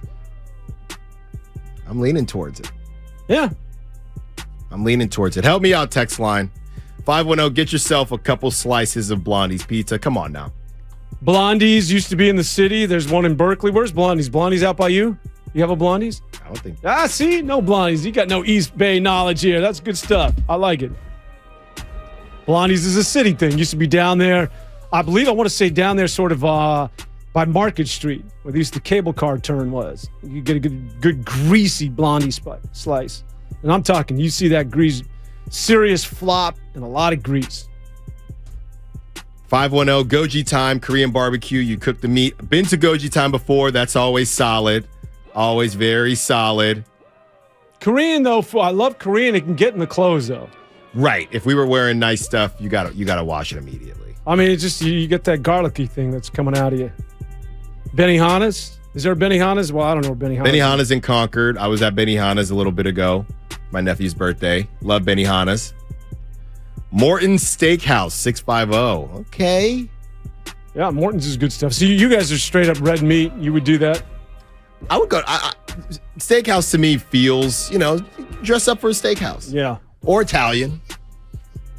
Italian, I got to get some spaghetti. There's more. Jeez. Spaghetti. There's more to Italians than spaghetti. Pappardelle. Oh, my goodness. You get some nice carbonara. You get a nice bacala, veal parm. Mm-hmm. Come on, man. All right. Well, that'll do it, man. That's I won't see you for Christmas, before Christmas. That's right. Happy holidays to one and all. Safe travels wherever it is that you're doing. Safe Cam. Happy holidays to you, Sterling. Happy holidays. Cammy, really quick, how you spending at home with Yeah, I'm spending the holidays at home with the family. I'm keeping it real smooth and simple. Awesome. Sterling, what are we doing? We going to Oklahoma? I got to work. Warriors game. Memphis? Yeah. Oh, all right. But we are celebrating on Christmas Eve this year, so. I spent my Christmas last year with Shamari Block right here. Wow. Yeah. What do you Christmas Day? Christmas Day. Christmas morning, man. Oh, wow. Yeah. Oh, because it was a Saturday last year, huh? That's crazy. What are you doing for Christmas?